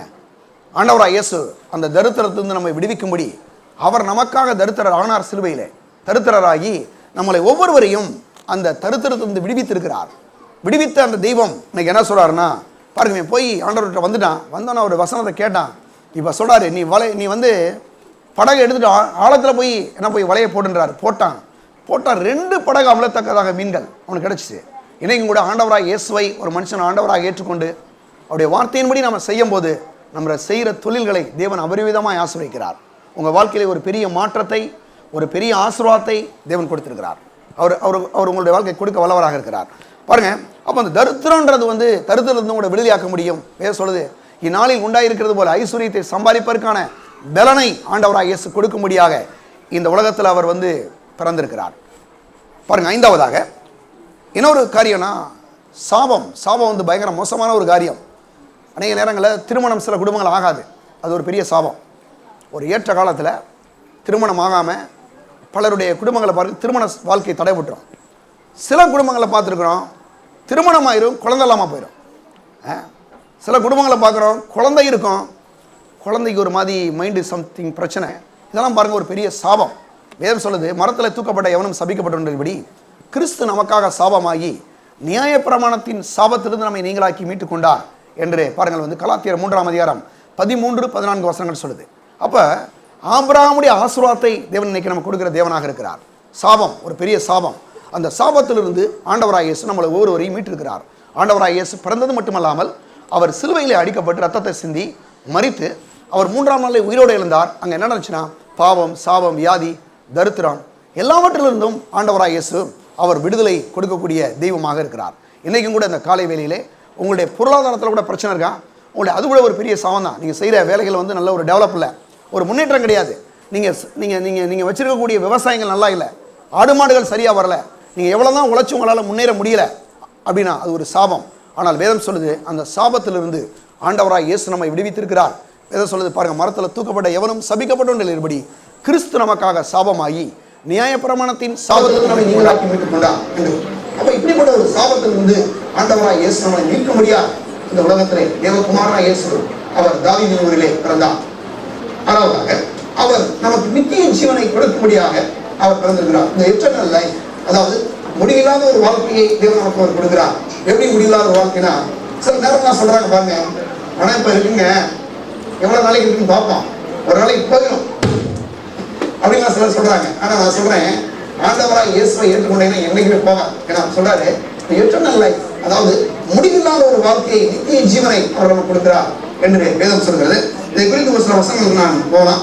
யோவான் சுவிசேஷம் 10ஆம் அதிகாரம் 27ஆம் வசனத்துக்கு நான் வரலாம். சீக்கிரம் 27, 28 2 வருஷம். என் ஆடுகளின் சத்தத்துக்கு செவி கொடுக்கிறது, நான் அவைகளை அறிந்திருக்கிறேன், அவை எனக்கு பின் செல்கிறது, நான் அவைகளுக்கு நித்திய ஜீவனை கொடுக்கிறேன், அவை ஒரு காலம் கெட்டு போவதில்லை, ஒருவனும் அவைகளை என் கையிலிருந்து பறித்துக் கொள்வதும் இல்லை. அது ஒரு காலம் கெட்டு போவதில்லை. அது சில நேரங்களில் மக்களுக்கு என்ன சந்தேகம்னா, ஆண்டவர்கிட்ட வந்துட்டோம், சில ஆசீர்வாதம் இருக்குது, இது இருக்குமா போயிடுமா அப்படின்னு சில சந்தேகம். சிலருக்கு வந்து பாருங்க, நம்ம போறோம் அது கடைசி வரைக்கும் நமக்கு இருக்குமா அப்படின்னு சில சந்தேகம். ஆண்டவர் சொல்றாரு என்னன்னா பாருங்க 30 அதுல 28ஆம் வசனம் சொல்றாரு, நான் அவைகளுக்கு நித்திய ஜீவனை கொடுக்கிறேன், நான் அவைகளுக்கு என்ன கொடுக்கிறேன், நித்திய ஜீவனை கொடுக்கிறேன், அவைகள் ஒரு காலம் கெட்டு போவதில்லை. ஒரு நாளும் அந்த அந்த அந்த ஆண்டவராக இயேசுவை ஆண்டவராக ஏற்றுக்கொண்ட மக்கள் வந்து ஒரு நாளும் கெட்டு போகவே மாட்டாங்க. சிலர்லாம் சொல்லுவாங்க பாருங்க, வயிற்றுச்சல சில ஆள்லாம் இருக்குது, இப்போ நல்லா இருக்கிறீங்களே ஒரு நாளைக்கு இன்னைக்கு எல்லாம் மேலே போயிட்டு இருக்கீங்க, ஒரு நாளைக்கு நீங்கள் கீழே வருவீங்க பார்ப்போம். நீங்கள் சொல்லணும் நான் கீழே போகிறது மாதிரி ஐடியா இல்லை. ஏன்னா அவர் சொல்கிறாரு நான் கெட்டு போவது இல்லை. பாருங்க சொல்கிறாரு 28ஆம் வசனத்தில், அவைகள் ஒரு காலம் கெட்டு போவதில்லை, ஒருவனும் அவைகளை என் கையில் இருந்து பறித்துக் கொள்வதும் இல்லை. சில நேரங்களில் ஆண்டவருடைய பிள்ளைகளுக்கு சந்தேகமே வந்துடுது, ஆண்டவர் நம்ம கூட இருப்பாரா இல்லை இருக்காம போயிடுவாரா அப்படின்னு மாதிரி சந்தேகம். அவர் சொல்கிறாரு அவங்கள விட்டு நான் என்னைக்கு என்ன செய்ய மாட்டேன், போக மாட்டேன். நான் சொல்கிறேன் பாருங்கள், இந்த உலகத்தில் எத்தனையோ மனுஷர்கள் வர்றாங்க, எல்லாம் போயிடுறாங்க பாருங்கள். நம்ம கூட எவ்வளோ பேருங்க பாருங்கள் 1ஆம் கிளாஸில் படிச்சிருப்பான், அவன் போல இப்போ நம்ம கூட இருக்கிறானா இல்லை. சரி கொஞ்சம் காலேஜுக்கு ஒரு ஸ்கூல் லெவலில் முடிஞ்சு காலேஜுக்கு போனோம், அங்கே படித்தா அங்கே கூட எல்லாம் இப்போ அவங்களாம் நம்மகிட்ட இருக்கிறாங்களா, கிடையாது. சில நேரங்களில் சொந்தக்காரங்களாம் கூட இருந்தாங்க, இப்போ அவங்களாம் நம்மகிட்ட இருக்கானா, இல்லை. ஏன்னா அவங்களால இருக்க முடியாது, அவங்க மனுஷங்க. ஆனால் வேதம் சொல்லுது, இங்கே நல்லா கவனிச்சிங்கன்னா என்ன சொல்லுதுன்னா, ஒருவனும் அவைகளின் கையிலிருந்து பறித்து கொள்வதில்லை. என்ன சொல்கிறாரு, ஒரு நாளும் உங்களை விட்டு நான் விலகவே மாட்டேன், நீங்கள் என் கையில் இருக்கிறீங்க, என் கையில் இருந்து எந்த பிசாசும் எந்த மனுஷனும் உங்களை பிடிக்கிட்டு போகவே முடியாது. கடவுள் பாருங்கள் அவ்வளவு நம்மளை நேசிக்கிறாருங்க, நம்ம மேலே அவ்வளவு அனுபவித்திருக்கிறார். ஒரு நாளும் ஒரு காலம் நம்மளை எந்த பிசாசும் எந்த மனுஷனும் ஒன்று செய்ய முடியாது. தேவன் அவ்வளவாய் நம்மளை நேசிக்கிறார். கடைசியாக அங்கே இன்னும் ஒரு வசனத்தை கூட வாசிக்கிறேன். 6ஆம் அதில் ரோமர் 6 சொல்கிறாரு, இருங்க அந்த வசனமாக இன்னொரு போனோம். ரோமர்கள் நிருபம் 6ஆம் அதிகாரம் 23ஆம் வசனத்தை நான் வாசிக்கிறேன். பாவத்தின் சம்பள மரணம் தேவனுடைய கிருபை வரமோ நம்முடைய கர்த்தராகிய இயேசு கிறிஸ்துவினால் உண்டாகும் நித்திய ஜீவன். சொல்றாரு நித்திய ஜீவனை உங்களுக்கு நான் கொடுத்துருக்கிறேன், நித்திய ஜீவன் அது ஒரு நாளும் குறைஞ்சு போகவே போகாது என்று சொல்கிறார். கடைசியாக சரி இவ்வளவு பெரிய காரியங்களை செய்கிறார் ஆண்டவர், பாவம், சாபம், வியாதி, தரித்திரம் எல்லாத்துலேருந்தும் நமக்கு சமான கேட்டிலேருந்து விடுதலை கொடுக்குறாரு. இவைகளை 2 பேர் போய் சொன்னாங்க. ஒரு விஷயம் யாருன்னா, ஒன்று இந்த மேய்ப்பர்களும் 2வது சாஸ்திரிகளும் தங்களுக்கு அறிவிக்கப்பட்டதை அவங்க போய் வெளியில் சொல்கிறாங்க. இதில் குறிப்பாக நீங்கள் மேய்ப்பர்கள் எடுத்துக்கிட்டிங்கனாவே அவங்க எந்த ஒரு கள்ளங்கவடம் இல்லாமல் போகிறாங்க. போயிட்டு என்ன பண்ணுறாங்க, நேராக போய் அங்கே போய் இன்று கிறிஸ்தனும் இரட்சகர் தாவீதின் ஊரிலே உங்களுக்காய் பிறந்திருக்கிறார் என்ற அந்த நற்செய்தியை அறிவிக்கிறார்கள். ஆண்டவராக இயேசு சொன்னார், இதை இந்த இப்படிப்பட்ட காரியங்களை ஆண்டவராக இயேசு ஏன் இந்த உலகத்தில் பிறந்தார், அது பெரம்பலூருக்கு 98ஆம் வருஷத்தில் வந்தபோது இவ்வளோ பெரிய சபையெல்லாம் கிடையாது, மாதிரியெல்லாம் இல்லை, ஒன்றும் இல்லை. சும்மா வந்து ஒரு மாதிரி அங்கே ஒரு தெருவில் நடத்திட்டு இருந்தேன். தெரு ஓரத்தில் இடம்லாம் வாங்கலை, சர்ச்செல்லாம் கட்டலை. எனக்கு ஒரு பெரும் பிரச்சனை என்னென்னா, எப்படி இந்த ஊழியை செய்ய போகிறோம், ஒரு ஆள் கூட சர்ச்சுக்கே வரலையே. நானும் என் மனைவி தான், நான் பிரசங்கம் பண்ணி என்னுடைய மனைவி கேட்பாங்க, அவ்வளோதான் அங்கே நடந்துகிட்டு இருக்கோம். வாரம் வாரம் இதே பிரச்சனை, ஆள்கள்லாம் வர, இந்த வாரம் யாராவது வருவாங்க, அடுத்த வாரம் எங்கிட்ட போயிடுவாங்க. இந்த மாதிரி போயிட்டே இருந்துச்சு. நான் யோசித்தேன், ஆண்டவரே இது உண்மையிலே சபை நடக்குமா இல்லை நடக்காதா அப்படின்னு எனக்கு ஒரு பெரிய சந்தேகமே வந்துருச்சு. ஆனால் பாருங்கள், கடவுள் வந்து எனக்கு ஒன்று சொன்னார். எங்கே போனாலும் இந்த இயேசுவை பற்றி சொல்லும்படி சொன்னார். எல்லா இடங்களையும் போகிற இடத்துல போய் சொல்ல ஆரம்பித்தேன். நிறைய போகிற இடத்துல போகிற சொல்ல ஆரம்பித்தேன். அப்புறம் கொஞ்ச நாள் டிவியில் நம்ம பெரம்பலூர் சேனலில் பேசினேன். இந்த பிரசங்கெல்லாம் ஏன் இவ்வளோ செலவிடுறோம், ஏன் இதெல்லாம் பாருங்கள், இதெல்லாம் செய்கிறோம், சர்ச்சில் இவ்வளோலாம் செலவு பண்ணுறோம் அப்படின்னா பாருங்கள், ஏன் செலவு பண்ணுறோன்னா இந்த சுவிசேஷத்தை அறிவிப்பது தான் அவருடைய கடமையாக இருக்குது. அதனால தான் அந்த மெய்ப்பொருளை பார்த்து கர்த்தர் சொன்னார், உங்களுக்காக இன்று தாவீதின் ஊரிலே கிறிஸ்து ரட்சகர் பிறந்திருக்கிறார்.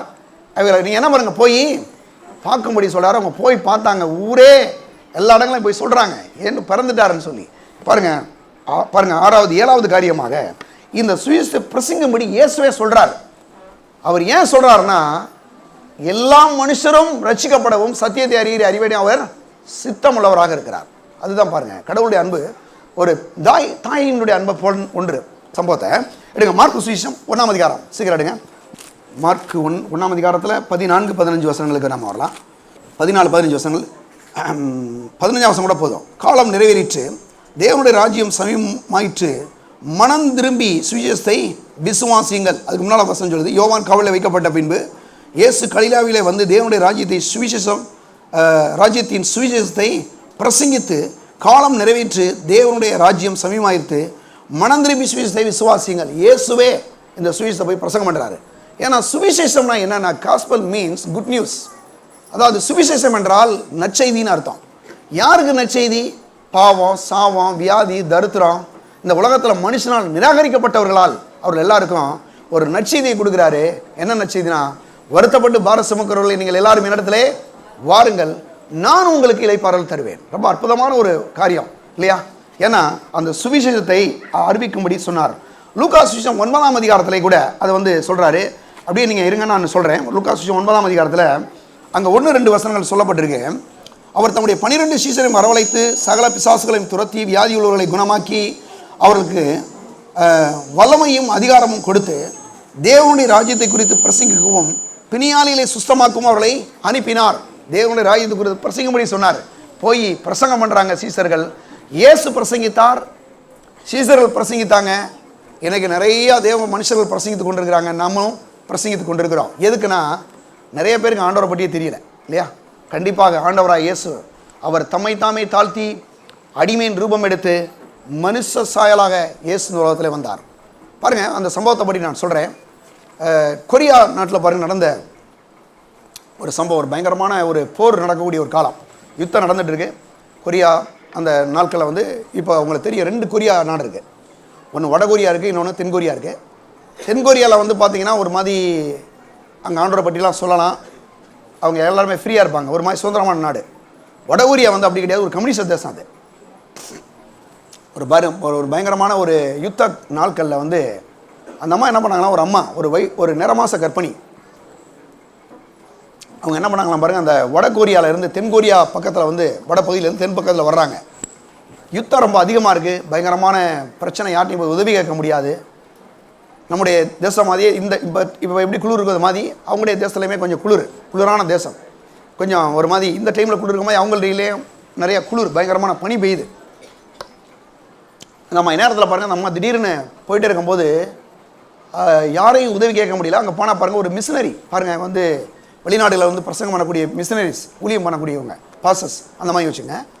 அவங்கள்ட்ட எப்படியாவது உதவி கேட்கலான்னு சொல்லி இந்த அம்மா அப்படியே போயிட்டே இருந்தாங்களாம். போயிட்டு இருக்கும்போது பார்த்தீங்கன்னா திடீர்னு சொல்லி அந்த அம்மாவுக்கு பாருங்கள், அந்த நடு காட்டுக்குள்ளே வந்து பிரசவம் ஆகிட்டாங்க, குழந்தை பெற்றெடுத்துட்டாங்களாம். பெற்றெடுத்தா பார்த்தீங்கன்னா பயங்கரமான பனி, பயங்கரமாக கொட்டு தான் பாருங்கள். பனியில் வந்து என்ன பண்ணுறேன்னே தெரியல. இந்த அம்மாவாலே தாங்க முடியல, பிறந்து குழந்தை என்ன செய்கிறேன்னே தெரியலையா. அந்த ஊழியக்காரர் எழுதுகிறாரு, அந்த அம்மாவுடைய எல்லா ட்ரெஸ்ஸையும் கலட்டி அந்த குழந்தைய ஒரு சுற்றினாங்களாம். சுற்றி அப்படியே தன்னுடைய மார்பில் அப்படியே அணைச்ச மாதிரி அப்படியே படுத்துட்டாங்களாம். அப்படி படுத்துட்டு உடனே பாருங்கள், காலையில் பார்த்தீங்கன்னா அந்த 2 மிஷினரிஸும் அந்த கணவன் மனைவியும் பாருங்கள் அப்படியே அந்த வழியில் போயிட்டே இருந்தாங்களாம். போன இடம் பார்த்தீங்கன்னா ஒரு மாதிரி மேலே வந்து பாலம், கீழே வந்து அந்த அம்மா போயிருக்கிறாங்க. கொஞ்சம் குளிர் தாங்கமே நினச்சிப்பாங்க போல, ஆனால் முடியலை. ஒரே சத்தம், குழந்தை சத்தம் பயங்கரமாக கேட்குது. உடனே இந்த அம்மா சொன்னாங்களா, ஏதோ ஒரு குழந்தை சத்தம் கேட்குது, வாங்க பார்க்கலாம்னு சொல்லிட்டு போனால், அங்கே போனால் ஒரு தாய் வந்து அப்படியே அந்த குழந்தை அப்படியே கட்டி பிடிச்சி அந்த குழந்தை கத்திட்டு இருக்குது. அப்படியே இந்த அம்மா பக்கத்தில் தொட்டு பார்த்தா அந்த குழந்தை கத்திக்கிட்டு இருக்கு. அந்த அம்மா அப்படி தொட்டு பார்த்தா பாருங்கள், அந்த அம்மாவுடைய அப்படியே இப்படி உருள்றாங்க. பார்த்தா அந்த அம்மா அப்படியே செத்து வரைச்சிட்டாங்களாம். அப்படியே அவர் சொல்கிறாரு, அந்த பிள்ளை அப்படியே கட்டி அணைச்ச மாதிரி அப்படியே படுத்துட்டாங்களாம், அந்த ட்ரெஸ்ஸெல்லாம் சுற்றி வச்சுட்டு. உடனே அந்த அம்மா கொண்டு போய் அந்த அந்த மிஷனரிஸ் 2 பேர் அந்த சரீரத்தை எடுத்து கொண்டு போய் அடக்கம் பண்ணிவிட்டு அந்த பிள்ளையை போய் வளர்த்தாங்களாம். வளர்த்த உடனே அந்த ஒரு பையன் பாருங்கள், வளர்த்த உடனே அந்த பையனுக்கு ரொம்ப நாளாக ஒரு கேள்வியா, ஏன்னா இவங்க வெள்ளைக்காரங்க 2 பேருமே, மிஷனரிஸ் 2 பேர் வெள்ளைக்காரங்க. அப்போ வந்து அவன் வந்து கேட்டானா, நீங்கள் கண்டிப்பாக வந்து என்னுடைய அம்மா அப்பாவான்னு கேட்டானா. அவங்க சொன்னாங்களாம், இல்லைப்பா நான் வந்து நாங்கள் 2 பேரும் மிஷனரிஸு, இந்த நாட்டில் அது வந்திருக்கிறோம். அப்போ என்னுடைய அம்மா அப்பாலாம் எங்கே இருக்கிறாங்க, நான் ஏன் இங்கே இருக்கிறேன்னு கேட்டானா. அப்போ தான் சொன்னாங்களாம், அவனுடைய அம்மா ஒரு குறிப்பிட்ட அந்த வருஷத்தில் இந்த மாதிரி அவங்க வந்து இறந்து போயிட்டாங்க அப்படின்னு. அவன் என்ன பண்ணானா பாருங்கள், அந்த இடத்த காமின்னு சொன்னானா. அந்த இடத்த காமியிருக்கு. அவங்க அந்த 2 மிஷனரிஸும் அந்த பையனை கூட்டிகிட்டு போனாங்களாம். கூப்பிட்டு போனால் அவன் போய் அவனுடைய, ஏன்னா பாருங்கள் அவன் வந்து பெரிய பையன் கிடையாது, சின்ன பையன் தான். அவன் வந்து அவனுடைய அம்மாவை அதிகமாக நேசிக்கிறான். அவனுடைய அம்மா அப்பா இல்லைன்னு சொல்லி ரொம்ப வேணை. உடனே அவன் என்ன பண்ணானா பாருங்கள், தன்னுடைய எல்லா ட்ரெஸ்ஸையும் கலட்டினானா. எல்லா ட்ரெஸ்ஸையும் கலட்டி அந்த அம்மாவுடைய கல்லறைக்கு முன்னால் வச்சுட்டு அந்த பையன் வந்து பாருங்கள் அப்படியே அழுதானா. அழுதுட்டு பாருங்க சொன்னானா, அம்மா என்னால் நீங்கள் இப்படி என்னை நிர்வாணமாகி என்னை காப்பாற்றின மாதிரி என்னால் இந்த மாதிரி தான் செய்ய முடியும் அப்படின்னா. அந்த பிரசங்கர் சொல்கிறாரு, நம்ம நினைக்கிறோம் அந்த அம்மா வந்து அவருடைய ட்ரெஸ்ஸெல்லாம் கலட்டி அந்த குழந்தையை காப்பாற்றினாங்க. ஏன்னா அந்த அம்மா குழந்தையை பெற்றுட்டாங்க. இந்த பையனும் அந்த அம்மாவுடைய மகன். ஆனாலும் பாருங்கள், இந்த ஒரு தாயுடைய அன்பு ரொம்ப ஆழமான ஒன்றாக இருக்கு இல்லையா. இன்றைக்கும் கூட வாலிப பிள்ளைகளுக்கு நான் சொல்கிறேன், உங்களுடைய தாய் தகப்பனை கண்டிப்பாகவே நேசிக்கணும். ஏன்னா அநேக நேரங்களில் பாருங்கள், தாய் தகப்பனுக்கு என்ன தெரியுன்ற மாதிரி நம்ம யோசிக்கிறோம். கிடையவே கிடையாது. கண்டிப்பாக உங்களுடைய தாய் தகப்பன் உங்களை நேசிக்கிறார்கள். ஆனால் நான் அதை விட இன்னொன்று சொல்கிறேன், உங்களுடைய தாய் தகப்பனோட ஆண்டவராக இயேசு உங்களை நேசிக்கிறார். ஏன்னா அந்த அம்மாவால் வந்து அந்த ஒரு குழந்தையை தான் காப்பாற்ற முடிஞ்சிச்சு. ஆனால் ஆண்டவராக இயேசு இந்த உலகத்தில் பிறந்த எல்லா மனுஷனையுமே அவர் காப்பாற்றும்படியாக, ரட்சிக்கும்படியாக இந்த உலகத்தில் இயேசு வந்தார். பாருங்கள், இயேசு பிறந்தது வந்து ஒரு சாதாரண விஷயம் கிடையாது. அவர் பிறந்தபோது மிகுந்த சந்தோஷம். ஆனால் ஆண்டவராக இயேசு சிலுவைக்கு போகும்போது பயங்கரமான ஒரு வேதனை, அழுகை, கண்ணீர். ஏன்னா இந்த மனுஷனுக்கு ஒரு சந்தோஷத்தை கொடுக்கும்படி, சமானத்தை கொடுக்கும்படி, ஐஸ்வர்யத்தை கொடுக்கும்படி, ஆசீர்வாதத்தை கொடுக்கும்படி, பாருங்கள் சகலவிதமான நன்மையிலையும் கொடுக்கும்படி ஆண்டவராக இயேசு தாவீதின் ஊரிலே பிறந்தார். இன்றைக்கும் கூட உங்கள் வாழ்க்கையிலே ஆண்டவராக இயேசு, வேதம் சொல்லுது, அவர் தம்மை தாமே தாழ்த்தி அடிமையின் ரூபம் எடுத்து மனுஷ சாயலாக இந்த உலகத்தில் இயேசு வெளிப்பட்டார். இன்றைக்கும் இந்த கிறிஸ்மஸ் அன்னைக்கு வந்திருக்கிற சகோதர சகோதரிகளே, நீங்கள் எந்த நோக்கத்தோடு இங்கே வந்திருக்கீங்கன்னு எனக்கு தெரியாது. ஆனால் ஒன்று நான் சொல்கிறேன், உங்கள் ஒவ்வொருவரையும் நேசிக்கிறார். உங்கள் ஒவ்வொருவருக்கும் என்ன தேவையோ அதை தேவன் அறிந்திருக்கிறார். அவர் பாருங்கள் வந்து தம்மை தாமே தாழ்த்தி அடிமையின் ரூபம் எடுத்து மனுஷ சாயலாக இந்த உலகத்தில் வந்து அவர் பிறந்து தாவீதின் ஊரிலே பிறந்த இயேசு கிறிஸ்து இன்றைக்கும் உங்கள் வாழ்க்கையிலே அவர் பிறக்க வேண்டும் என்று விரும்புகிறார். இந்த வேலையிலையும் கூட, இந்த காலை வேலையிலே கூட யாராவது நீங்கள் புதுசாக வந்திருப்பீங்கன்னா நீங்கள் அப்படியே எந்திரிச்சு நில்லுங்க. உங்களுக்காக நாங்கள் ஜெபிக்க போகிறோம். அதே போல் ஏற்கனவே உள்ள தேவனுடைய பிள்ளைகளும் கூட அந்த மக்களுக்காக நீங்கள் ஜெபிங்கள். காரணம் வந்து நம்ம நினைக்கிறோம் பாருங்கள், வந்து இவங்களுக்கெல்லாம் பிரச்சனை இல்லைமா நினைப்போம். ஆனால் கண்டிப்பாக அவங்களுக்கு எவ்வளோ பெரிய பிரச்சனை நமக்கு தெரியாது. ஆண்டவராக இயேசு சொல்கிறார், வருத்தப்பட்டு பாரம் சுமக்கிறவர்களே நீங்கள் எல்லோரும் என்னிடத்தில் வாருங்கள், நான் உங்களுக்கு இளைப்பாறுதல் தருவேன். பாருங்கள், அந்த சின்ன பையன் வந்து அந்த அம்மா போய் கனம் பண்ணுறதுக்கு ஒரு ஏதோ போய் ட்ரெஸ்ஸை தான் பண்ண முடியும். ஆனால் ஆண்டவராக இயேசு நம்மளை ஒவ்வொருவரையும் நேசித்தபடினாலே அவர் தேவனாக இருந்தும் தேவனுக்கு சமமாக இருப்பதை கொள்ளையாடிய பொருளாக நம்மள் தம்மை தாமே வெறுத்து அடிமையின் ரூபம் எடுத்து மனுஷ சாயலாகி இயேசு என்ற பேரில் இந்த உலகத்தில் மனுஷனாக பிறந்தார். இன்றைக்கும் கூட ஆண்டவராக இயேசு சொல்கிறார், வருத்தப்பட்டு பாரம் சுமக்கிற எல்லாரும் என்கிட்ட நீங்கள் வாங்க, நான் உங்களுக்கு இளைப்பாறல் தருவேன் என்று சொல்கிறார். அன்னைக்கு எப்படி அந்த மேய்ப்பர்கள்ட்டையும் எப்படி அந்த சாஸ்திரிகள்கிட்ட சொன்னாரோ அதுபோல் உங்களுக்கு ஒரு பெரிய மிகுந்த சந்தோஷத்தை கொடுக்கக்கூடிய தெய்வமாகிய ஆண்டவராக இயேசு இருக்கிறார். ஒரு சந்தோஷத்தையும் சமானத்தையும் ஆசீர்வாதத்தையும் கொடுக்கிற தேவனாகிய ஆண்டவராக இயேசுவை இந்த வேளையில் கூட நீங்கள் ஆண்டவராக ஏற்றுக்கொள்ளுங்கள். ஆண்டவராக இயேசு இந்த நாளில் வந்து ஒவ்வொருவரையும் ஆசீர்வதிப்பார். ஆண்டவராக இயேசு கிறிஸ்து உங்களுடைய எல்லா தேவைகளையும் சந்திப்பார். கர்த்தர் உங்களை ஆசீர்வதிப்பார். எல்லாரும் அப்படி எழுந்து நிற்போம். பரலோக பிதாவே உம்மை ஸ்தோத்திரிக்கிறோம்.